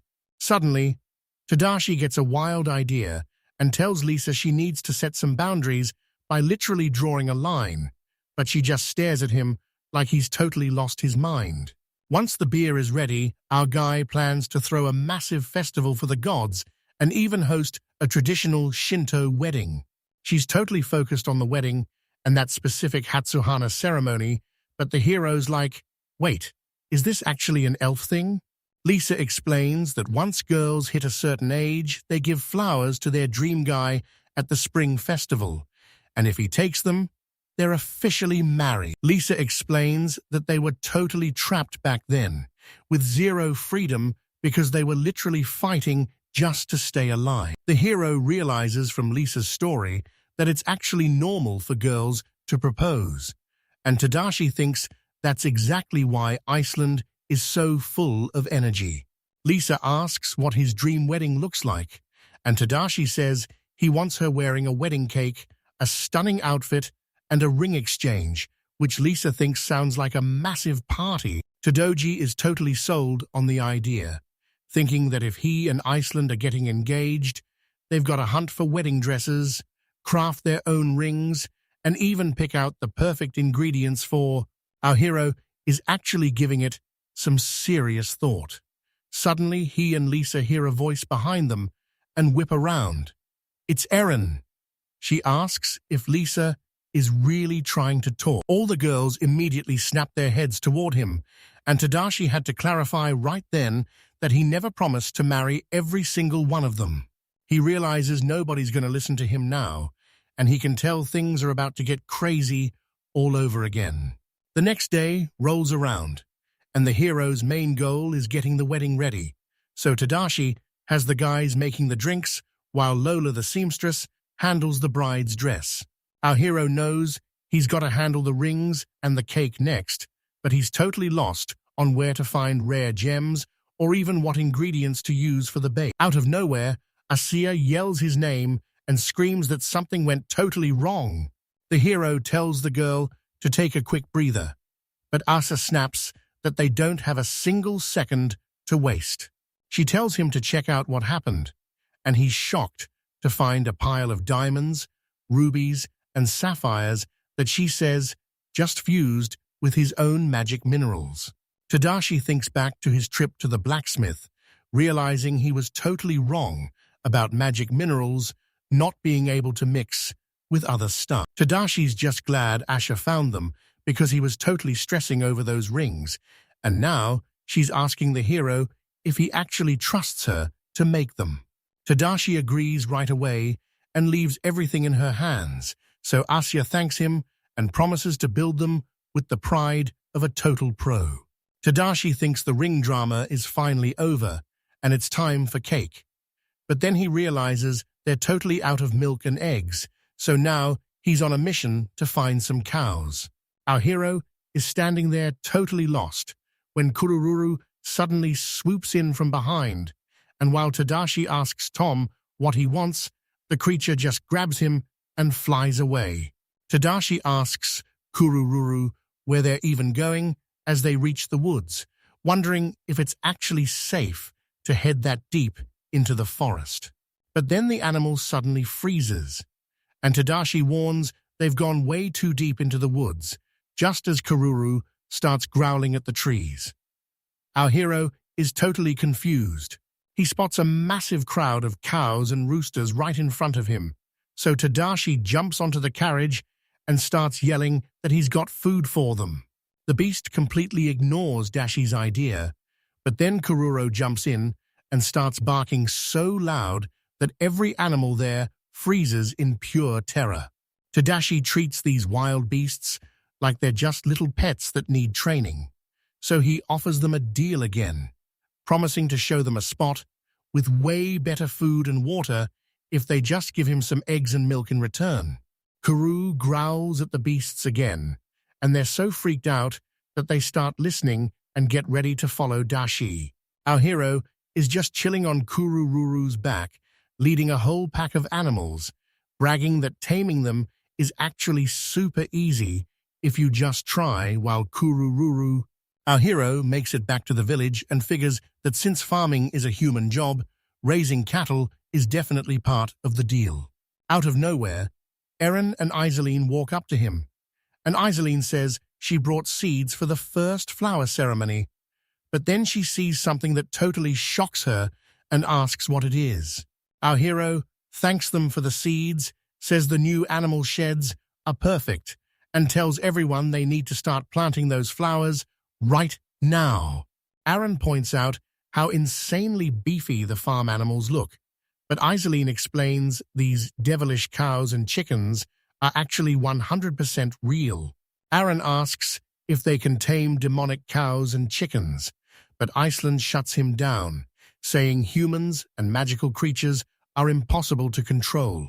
Eren stares at the picture while Tadashi pats the demon chicken, telling her it's time to lay some tasty eggs, even though the poor bird is actually tearing up. Eren notices the demon beast is actually crying, and Tadashi finally realizes Fenrir guarded those legendary monsters because Iseline explains they were forced into submission instead of being tamed. Eren stops to think and asks if having demon beasts counts as a weapon, but Iseline is totally clueless about what she's saying. Eren reveals they've got over 30 terrifying demon beasts, and if the prince's army shows up, these monsters are ready to take them down. Islern finally gets what the Beastman King is saying and warns everyone they've got to stay on high alert. Out of nowhere, the hero shouts over to Eren and Iceland, telling them to grab some eggs and milk because there's a ton of tasty food, leaving the girls standing there totally frozen in shock. Tadashi says taming these demon beasts now will make things way easier later, but the girls realize these monsters are 100% wild and out of control. Lola and Asha track down Tadashi to show off the wedding dress Lola just finished, and she's super hyped because it turned out looking amazing. Tadashi knew she'd crush it from the start, and when Asha turns to show him her new sapphire engagement ring, he tells her he's so glad he trusted her. Lola's pushing to start mass production right away, and Asya's already on it, making sure all the rings are the perfect size. The hero stops them right there and says they have to do a bread tasting first. The girls are totally shocked by this. Maru explains she really wanted to test her pastries, so she decided she brings out some warm, fresh bread. Honestly, it looks totally delicious. But then our hero says he's not done yet. He shows off the very first batch of booze he ever made. Loa admits she totally mistook it for raw ale, but she's loving how ice-cold and tasty it is. And Tadashi explains that light beer is way better chilled, especially since it's cooled by life magic. Asya says the drink is super strong, but Tadashi feels like the world's magic is finally becoming real while the girls just chill with beer and bread. Our hero says basic magic is fine for heating up snacks, but life magic is a total cheat code that makes cooking way too easy. The hero figures since the stove is working, they can finally bake a cake with fresh cream and butter, and that's when Maru turns to Tadashi.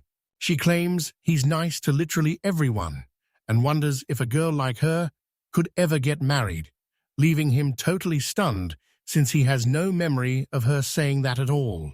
Tadashi asks if she wants to get married, but Maru stops him to drop a total bombshell. She's actually a mum, and she needs to know if he's cool with. Tadashi is completely shell-shocked. A 28-year-old mum left to raise her kid alone after her husband Cornell was killed in the war against the Principality. She knows everyone was talking trash about the hero, but she's still so proud of her husband. and Dashi tells them they can't ever forget that legendary beast man because out of nowhere, a little girl bursts into the room. And when the hero asks if she's really Maru's kid, she says her name is Petya and gives her mum a massive hug. Our hero remembers that Maru's husband died in the war, leaving her and the kid all alone. But he's sure she'll find someone new soon, even though her husband was so. She tells him that marrying the guy who saved the island would make her husband the happiest man alive. She says she's ready to raise her daughter and have even more kids with him. Tadashi slams back his drink, announces they're getting married, and tells Petya she can start calling him Daddy. The girl accepts the offer. Maru thanks him for letting her daughter call him Dad, and the hero even says she can use his first name after the ceremony, which she's totally down for. Tadashi's totally sure this was the right move. The big wedding day is finally almost here. Tadashi says everything is officially ready to go. All 100 villagers are somehow fitting into this. Tadashi points out they've got a massive spread of food, including wild veggie salads, fresh bread, spicy seafood soup, juicy steaks, and even wedding peach cake. Out of nowhere, Isolan calls out to the hero, and when he spins around, he finds a whole crowd of girls in wedding dresses saying they're ready, leaving Tadashi totally shocked and super D. Our hero realizes he totally forgot to check the guest list yesterday, and he definitely didn't expect to end up marrying all 7 of them. Izeren asks if something's wrong, but Tadashi says he's fine, even though he's low-key stressing that marrying everyone at once is super weird. Before deciding, Barry calls Tadashi super generous and says that if he gets close to anyone, he's bound to get married no matter who it is, leaving Tadashi totally clueless. He says that's totally wrong and begs them to stop saying he can marry whoever he wants. But the girls tell him those rumors are already spreading everywhere. Our hero realizes how much they've grown by sticking together, and even though it was a tough road, he's just happy they did it. Isolane asks to make their vows official, and the hero is down, but he wants to get the god's blessing before they eat, right when a crazy bright light suddenly flashes out of nowhere. Suddenly, the gods appear right in front of the heroes, where Kronos, the god of agriculture, tells the hero he looks healthy, while Vulcan, the blacksmith god, offers him a drink. The girls are totally stunned by the gods, and Tadashi backs up Vulcan, saying he's got some major connections now thanks to them.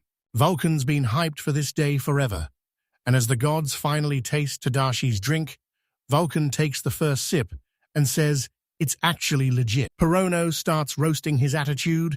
Vulcan claps back about his drinking habit, and just as they lock eyes, someone shouts for the hero. She asks who these two are, and Tadashi just tells her they're gods who showed up to eat because he left an offering on the altar. She screams that this is totally unnatural, and our hero realizes he's got another massive mess on his hands. The girls are totally shocked to see actual gods standing right there, and while the hero knows this is super rare for most people, he explains that if you put out a good offering, the gods will literally show up in person to grab a bite. The girls are just staring at Tadashi in total shock, and he knows they're completely lost, but then Kronos suddenly shifts his focus to the gods who just arrived. He turns to Mia and Helka, telling them to fix their faces because Tadashi worked way too hard on this meal for them to look so miserable. Mia, the goddess of wisdom, points out that Kronos actually chose to show up, but the hero god Helkabara reminds everyone that their rules strictly forbid helping with specific revivals.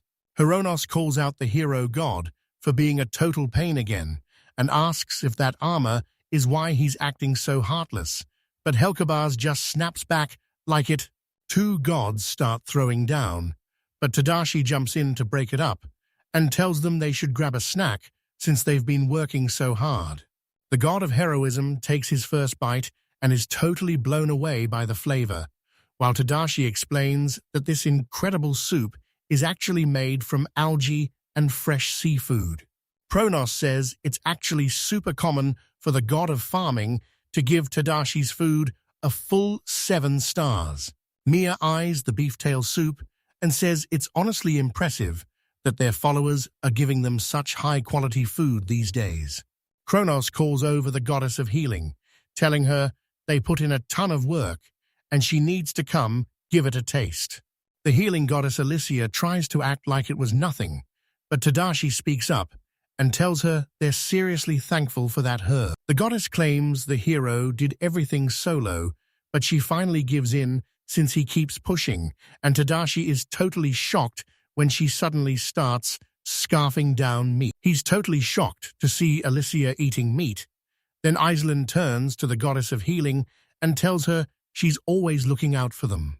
Alicia is totally stunned, and when Exiled asks if she's actually worried, the goddess says no way because she knows Exiled has total faith in her. She tells the elf to lock in, and Exiled is honestly stoked to hear that coming from the goddess of healing.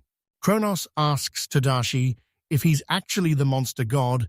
Oda, the hero, asks him to say that again, and Kronos explains that this god is the one who looks after all. Tadashi explains that Kuru showed up with Mr. Oda, but he'd completely blanked on the whole thing. He smacks the dragon figurine and boom, the monster god, Odd, appears right in front of him. So when Tadashi asks Kronos what this guy eats, he just says the beast devours everything, and the hero shares some of his food, and after a tiny taste, the guy devours every single drop, which totally catches our hero off guard.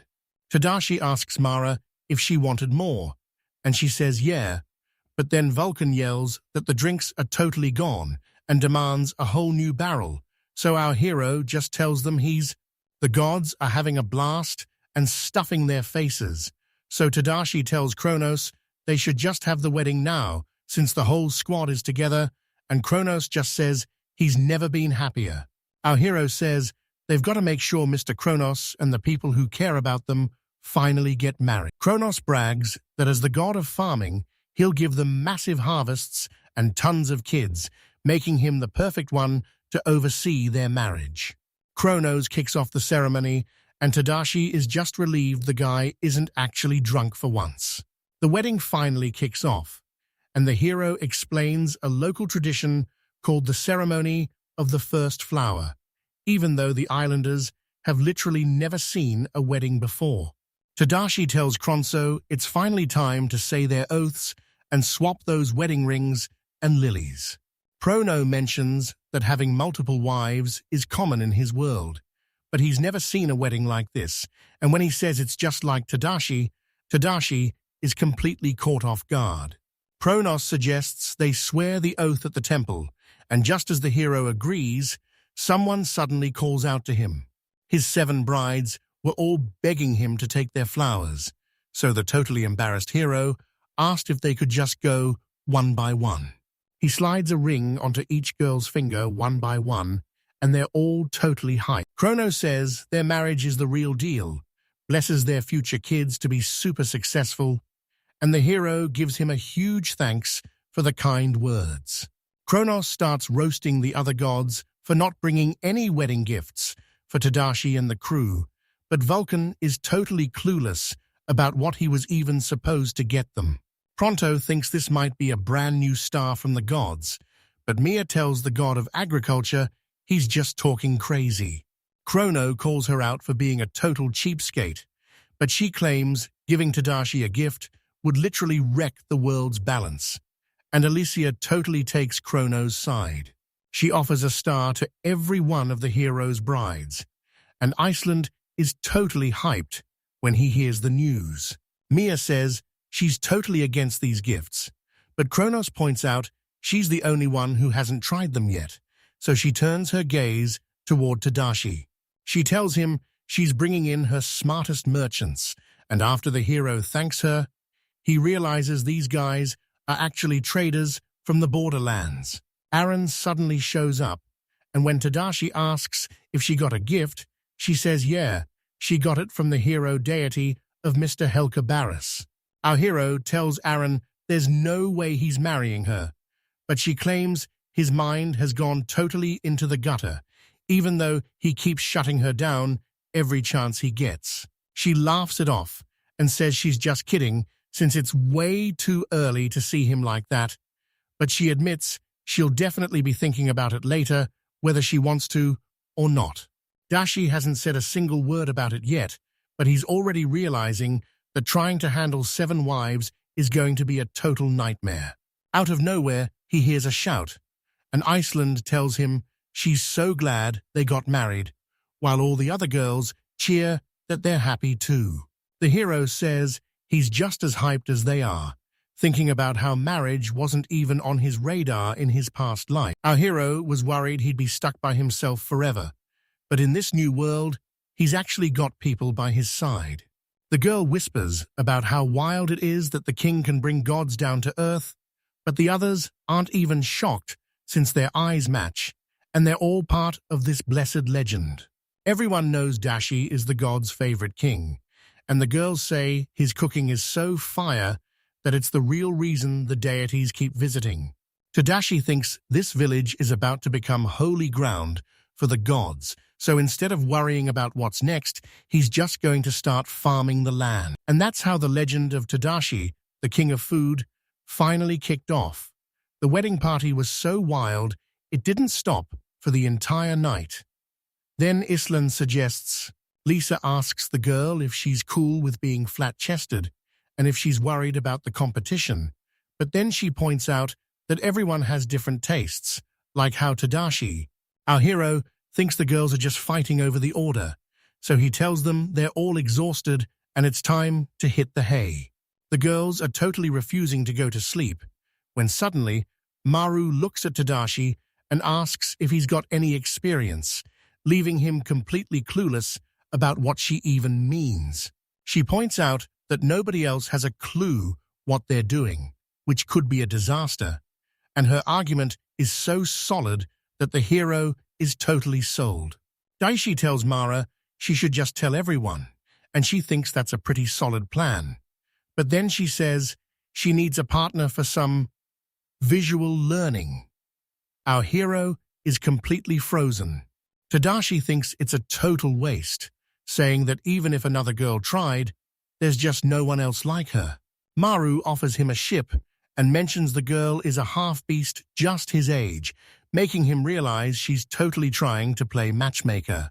Spike steps up to run the whole show and tells the hero to just pretend she isn't even around anymore. Our hero figures this is a fair deal and says yes, while Maru tells him to stop pushing himself and lean on her, and Spike finally says it's good to meet him. Morning rolls around, and our hero turns to Maru to ask what her big plan is. The girl asks if she can speak, and Tadashi gives her the green light. She says everything seems fine, but honestly, it feels a little too perfect.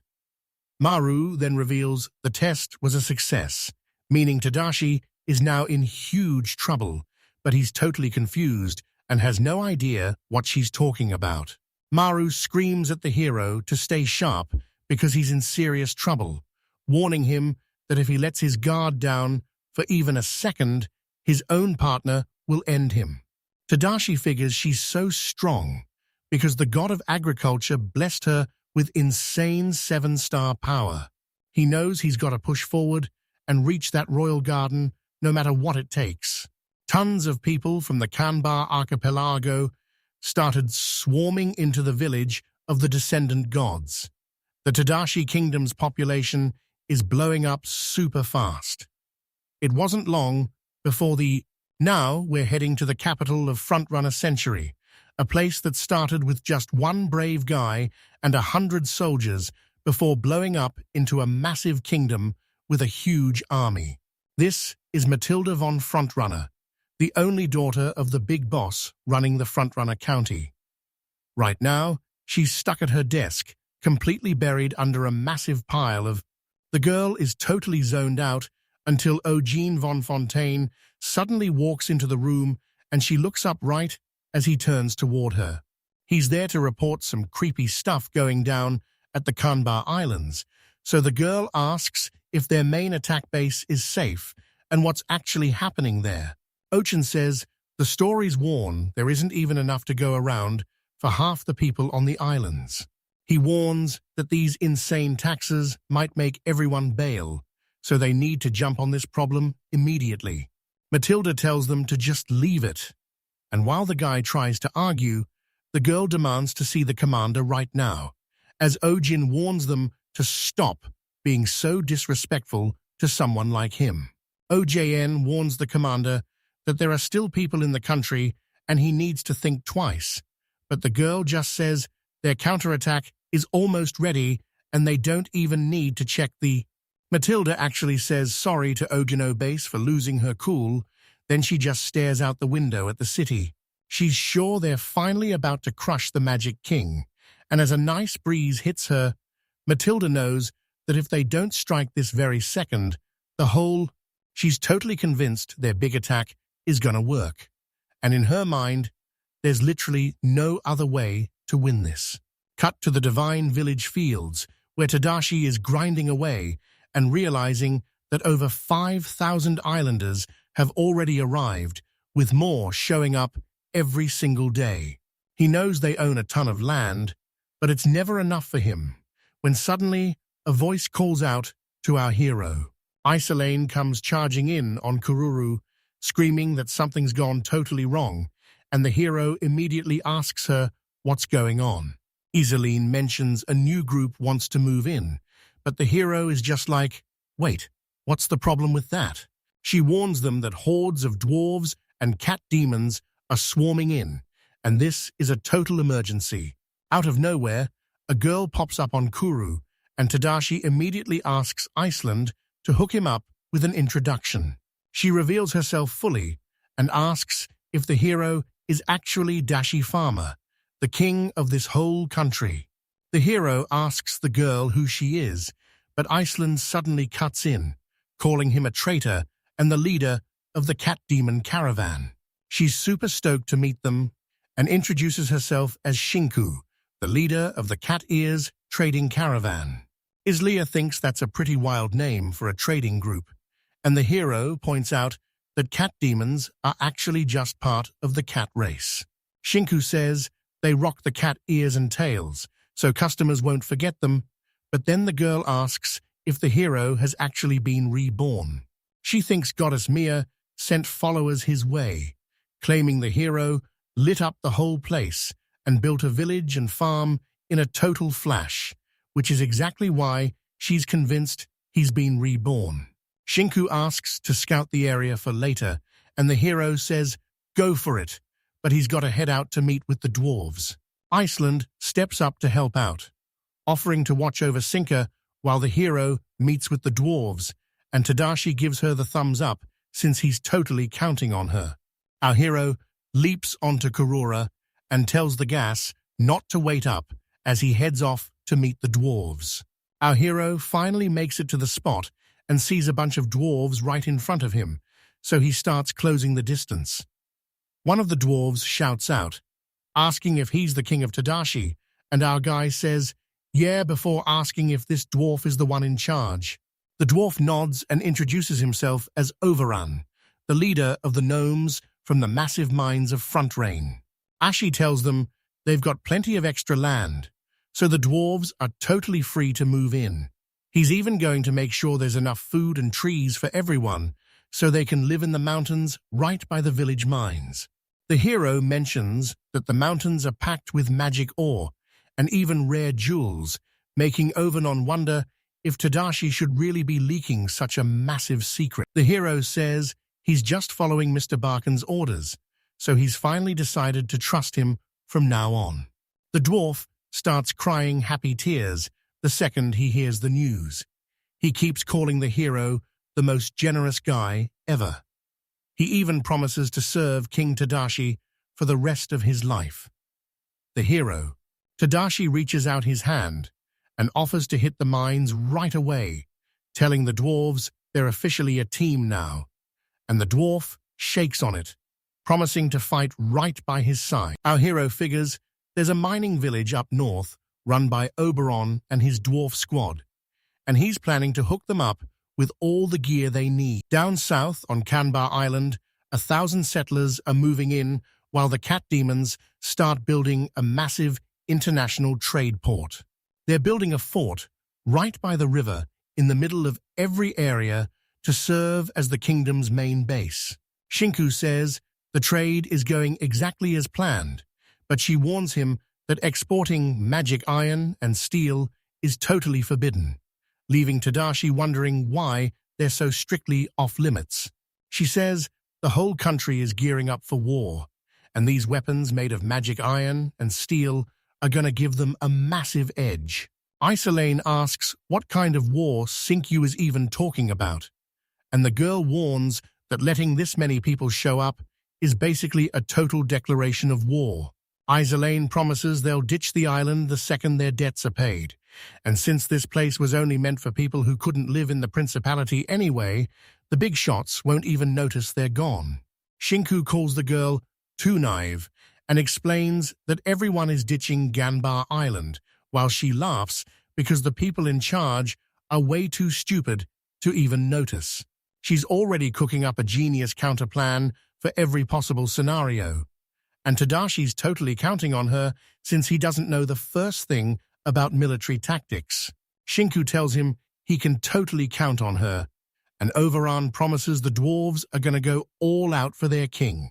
Isolane says the sea elves and the island demi-humans aren't going to pull the same stunt as last time. Shinku low-key creeps the girl out, telling her that if anyone attacks them, they're bolting straight for the nearest fishing village.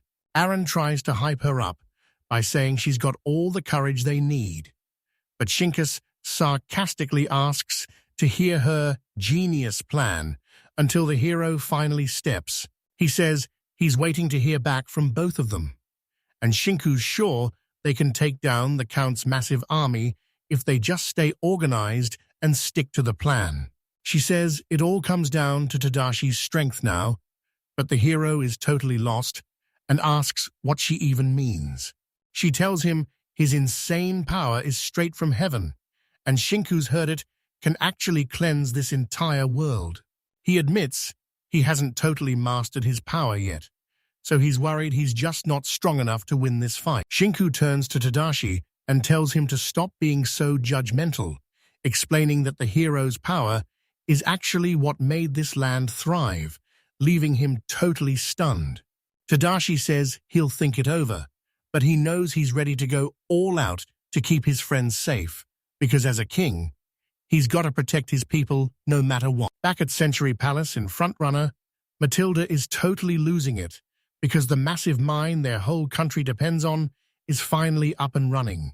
She hears that the workers are vanishing one by one, and while she's totally confused, she knows that if the weapons stop being made, their whole army is toast. Out of nowhere, Ojin bursts in to apologize and hands Matilda a mysterious gift, telling her it's actually connected to everything that just went down. Ojan explains that these mushrooms were found right on the edge of Ganball Island because they don't usually grow this much at home, but the girl just takes a bite and says she has no clue what he's getting at. Oton says everyone just took off for better land, but the girl claims nowhere else even comes close to the land of dreams. Oceans just finished the investigation and found out that a brand new kingdom has suddenly popped up right on the border. Matilda's heard the borderlands are basically death zones, and she's not buying the story that the missing people just escaped to another country. She's totally annoyed they pulled this right before the Demon Kingdom strikes back, and just as she asks who can handle the job, a mysterious voice calls out from behind the door. It turns out it's Graham, the top general of the Heavenly Star Army with a magic sword, and he's straight up asking for permission to wipe the kingdom off the map. The girl asks OGN if he's even allowed to do this, but he shuts her down with a hard no. He reminds Matilda about Kanbar Island, where his squad of 100 guys went totally rogue and torched an entire Beastman village. She says she's way too busy getting ready and doesn't mind if he takes her place, but the general just snaps that she should have figured that out a long time ago.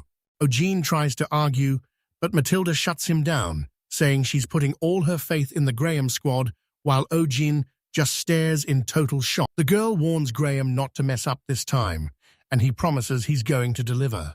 Graham and his crew are charging toward the island, and when one of the guys mentions the rumors were actually legit, Graham confirms it's all true. Every single elf and beastman has already. He warns them that trying to run would be a massive mistake since he's already planning to cash in on them again. Graham orders his crew to grab all the loot they can while he digs for enemy secrets, and once his men get to work, he's already planning on how he's going to party when the job is done. The squad rolls into the village and is shocked to find it totally empty, and a soldier tells them that the elves and beastmen have all vanished to some mystery spot. Out of nowhere, they hear a noise from the side and see a pack of demon beasts charging right at them, leaving the whole squad totally frozen in shock. The soldiers are all screaming for everyone to scatter, but one warrior just laughs, acting like his enemy is nothing more than a tiny bird pecking at his hand. Graham's going all out against these beasts, screaming at the soldiers to stay sharp, because these aren't just normal farm animals. They're A-rank demonic cows and chickens, and he orders everyone to take down all 5 of them right now. These demon beasts are acting way too wild, and Graham realizes he was being way too reckless, so he's got to start taking this place seriously. Shinku, Aaron, and Tadashi are spying on the painting from the bushes, and Shinku realizes Aaron was totally right about the demon beasts thinning out the enemy's army. Shinku asks Aaron why she's being so quiet, but then she suddenly tells Tadashi to leave the soldiers to her, and Shinku, making him ask if she's really about to, she screams that they torched her village and she's out for blood. And even though Tadashi tries to get her to chill, Eren is dead set on finishing this right now. The girl tells the hero he needs to bail fast. Tadashi realizes a huge fight is about to pop off. She charges into the fray, thanking him for letting her take the lead. Suddenly, the beastmen are storming the battlefield, and just as Graham spots them and gets ready to bail, someone suddenly calls out to him. The beastman queen steps out to face him. He definitely remembers her. She doesn't even hesitate and goes straight for the attack. Graham is totally caught off guard by her super weird sword. The guy tells Aaron she's got great taste for picking a magic sword. She's absolutely fuming and hates his guts. She's positive this is the monster who torched her entire. He screams that Aaron is toast this time, coats his blade in a nasty acid spell, and lunges at the girl, but she dodges so fast that he's left totally stunned. Graham is completely losing it because he has no clue how she escaped. The girl snaps back that he's never going to talk down to her again. Aaron reveals that thanks to Tadashi, Graham's totally confused why his acid spell isn't melting her, so Aaron charges back into the fight, hitting him over and over until she snaps his sword and stabs him right through the chest. The girl presses her sword to her chest and says the gram is for Cornell, while the guy looks at Aaron in total terror and starts coughing like crazy. She grits her teeth and screams that Graham is done for and leaving this world forever. The guy looks at Aaron and throws one last insult her way. Then she literally pulls a sword straight. She's standing there looking totally lost, but then he rushes up behind her to check if Eren is okay, and she turns around and tells him she actually pulled it off. He looks her right in the eye and tells her she actually pulled it off, saying this whole fight is for both of them.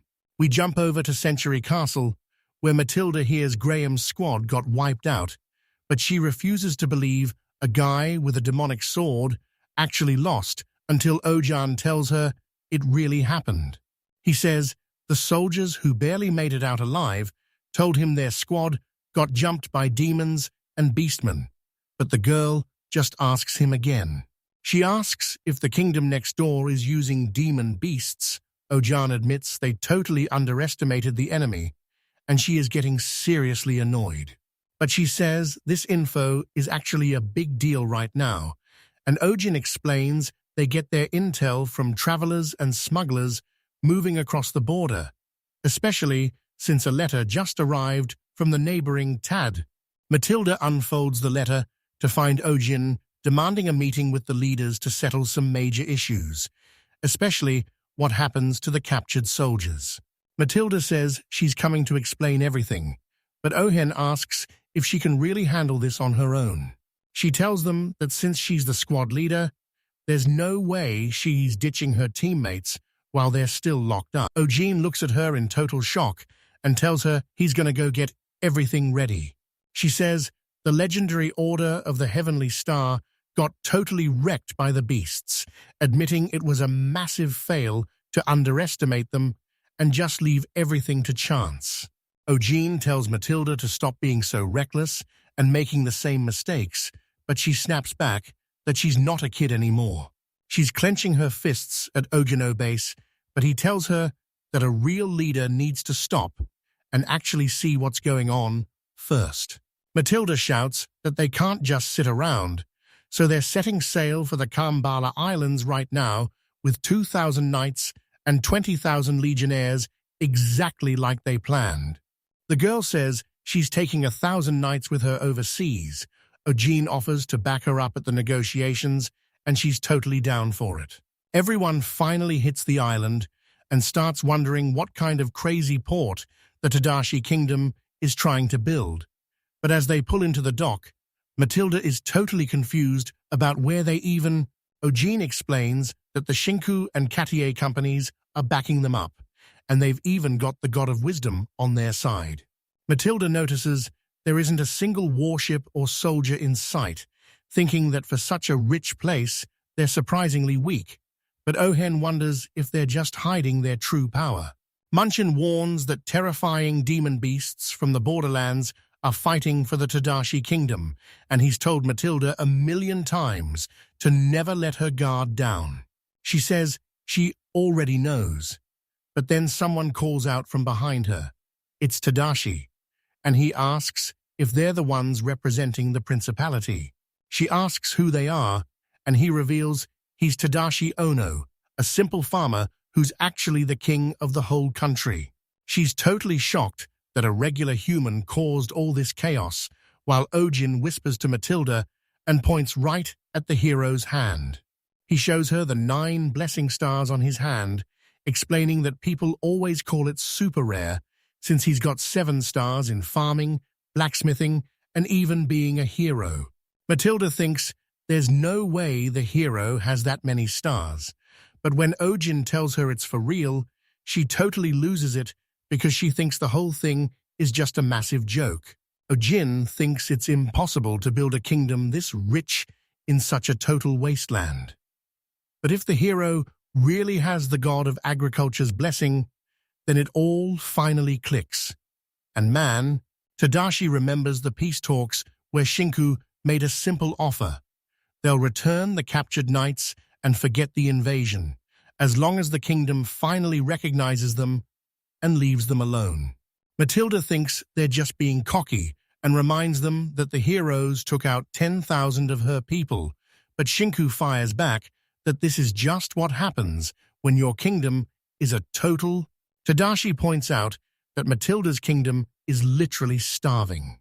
He says they can sell it for way less using trade routes, but Matilda shuts him down, so the hero asks what they actually need. Matilda hits back by demanding her artisans be returned first, and she's not stopping until the beastmen and elves are back on the island too. The dwarf leader makes it clear they followed Tadashi because they wanted to, and while they're deciding who to serve, the elves are already getting super cozy with him. They claim they're Dashi's wives now, and only answer to him, while Aaron tells Matilda her days of bossing them around are totally over. Matilda tells them they already have a real ruler and she's totally rejecting their deal, but she offers to become their vassal state instead if she gets to protect them from the demon lord. Eren is absolutely fuming and shuts the deal down, shouting that they won't accept anything since the Principality hasn't kept their word in forever. Matilda basically tells them that if they aren't taking her deal, she's just going to head home. Matilda and Ojin finally make it back to the kingdom, but before Ojin can even say a word, Matilda shuts him down and says everything is going perfectly, so they need to get the army over to Comba Island right now. The girl announces they're raiding the Tadashi kingdom right this second, and Ojin is totally shook, asking if they're really using their army to strike back at the demon kingdom. He warns them they have no clue how strong the Tadashi kingdom really is, and Ojin points out that since they're totally in the dark, starting a war now would break every rule. She says they're hitting them with a surprise attack because Matilda warns there are already 10,000 demon beasts out there, and they can't wait around for them to get even stronger. Matilda drops the bomb that they're fighting the demon kingdom and the Tadashi kingdom at the same time, and even though this is no joke, they're really doing it. She asks Ogun if he's seen those rich lands yet, because if things go right, they'll double their army and finally crush the Demon King's forces. Ojin asks if she's really betting her kingdom's future on pure luck, but Matilda fires back that they're in such a bad spot that taking a massive gamble is their only hope. She flexes her power as the army's top general and the prince's right hand, ordering a massive surprise attack on the Tadashi kingdom. Matilda warns that if they don't fight back now, things are only going to get worse for them here, so Ojin agrees to follow her lead out of pure respect. Now, we're over on Kanba Island, where a soldier tells Ojan they finally fought off the demon beasts, but Ojin knows it was a total nightmare to pull off. By the end, the monsters were totally wiped out, because no matter how scary those beasts were, they stood no chance against a massive army of 20,000 soldiers. Ocean thinks it's finally time to shut down Lady Matilda's invasion, so he orders a soldier to sail a ship straight to her, and the guy gets moving immediately. Ojin thinks the city is loaded with food and more is on the way, so we just have to hope this girl doesn't make a huge mistake later on. Ojin tells Matilda the coast is totally locked down and they've officially driven back the demon attack. She tells him she knew he'd pull it off and that this win is going to be massive, while Ojan just stares her down. He asks why she doesn't just quit right there, but she's totally lost and has no idea what he's talking about. Ojin says they only ran into monsters, so he figures everyone bailed to the middle of the country since the enemy was totally expecting a sneak attack. Matilda realizes even OGN couldn't pull off a sneak attack, and with reports of a castle being built on the River of Sorrow, it looks like the enemy is just waiting there to spring a... She reveals that Tadashi and his crew are actually there and wants to strike right now, but Bojin tries to shut her down. Matilda asks him if he's seriously still clueless that the real treasure of this entire land is actually that man. The girl says he's the reason their fields are so rich, so she wants to capture him alive, but Ojin warns it's way too dangerous since the guy is rocking all 9 stars of blessing. Matilda points out that even if they beat his power, they're still missing the farming blessing, and since their hero only has 1 star, their army is honestly way too weak. She vows to stay on high alert and fight with everything she's got, while Ocean heads out right away to talk things over with King Tadashi. He says they could win right now, but if they waste their strength holding this territory, they'll have nothing left to beat the Demon King. Matilda calls Ojan out for talking trash, reminding him that he's the one who said the place is crawling with traps, and even he admits that going in solo is a total death sentence. He's betting that if he can just crush their main army, the whole kingdom is finished. The girl argues there might not even be any traps, but Ojin shuts her down and reminds her she can't just do whatever she wants, making her snap at him for acting like he's... She warns him that traps will bring a whole army of enemies. But Ojin cuts her off and says that's exactly what he's hoping for, right before she suddenly screams his name. She claims they only need a few guards to hold down the land they just took. She's planning to use the whole army to completely crush the river castle. She makes it clear that the Principality's army launched a massive, crushing attack.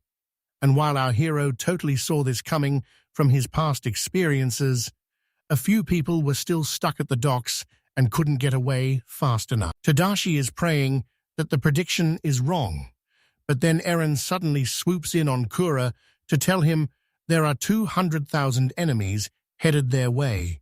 Every ship has finally cleared the island, and Shinku, the guy who sold the army's secrets to the heroes, has his master plan totally ready to go. There's no promise the heroes will actually win, and Tadashi knows that even though it's called the Royal Castle, it's really just a massive wall of magic steel built around the fort. Suddenly, Shinku walks up to Tadashi and asks what he's even doing. He reminds her that she used to say he was capable of big things. He's been thinking non-stop. He knows there's no way he's letting the Principality destroy the village, the city, and everything he's worked so hard to build. He's not holding back anymore and is going to give it everything he's got. Shinku gives him a nod of respect for stepping up, but then she suddenly turns around and gets right in.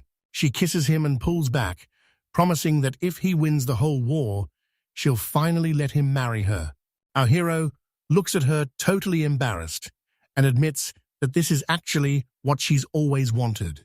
She thinks they've finally found the spot, but Tadashi asks why she didn't confess before the kiss, and she just tells him that wouldn't work on this hero because the hero flashes a huge grin and thanks the girl for cheering him up, even mentioning how she was cracking jokes to make him feel better.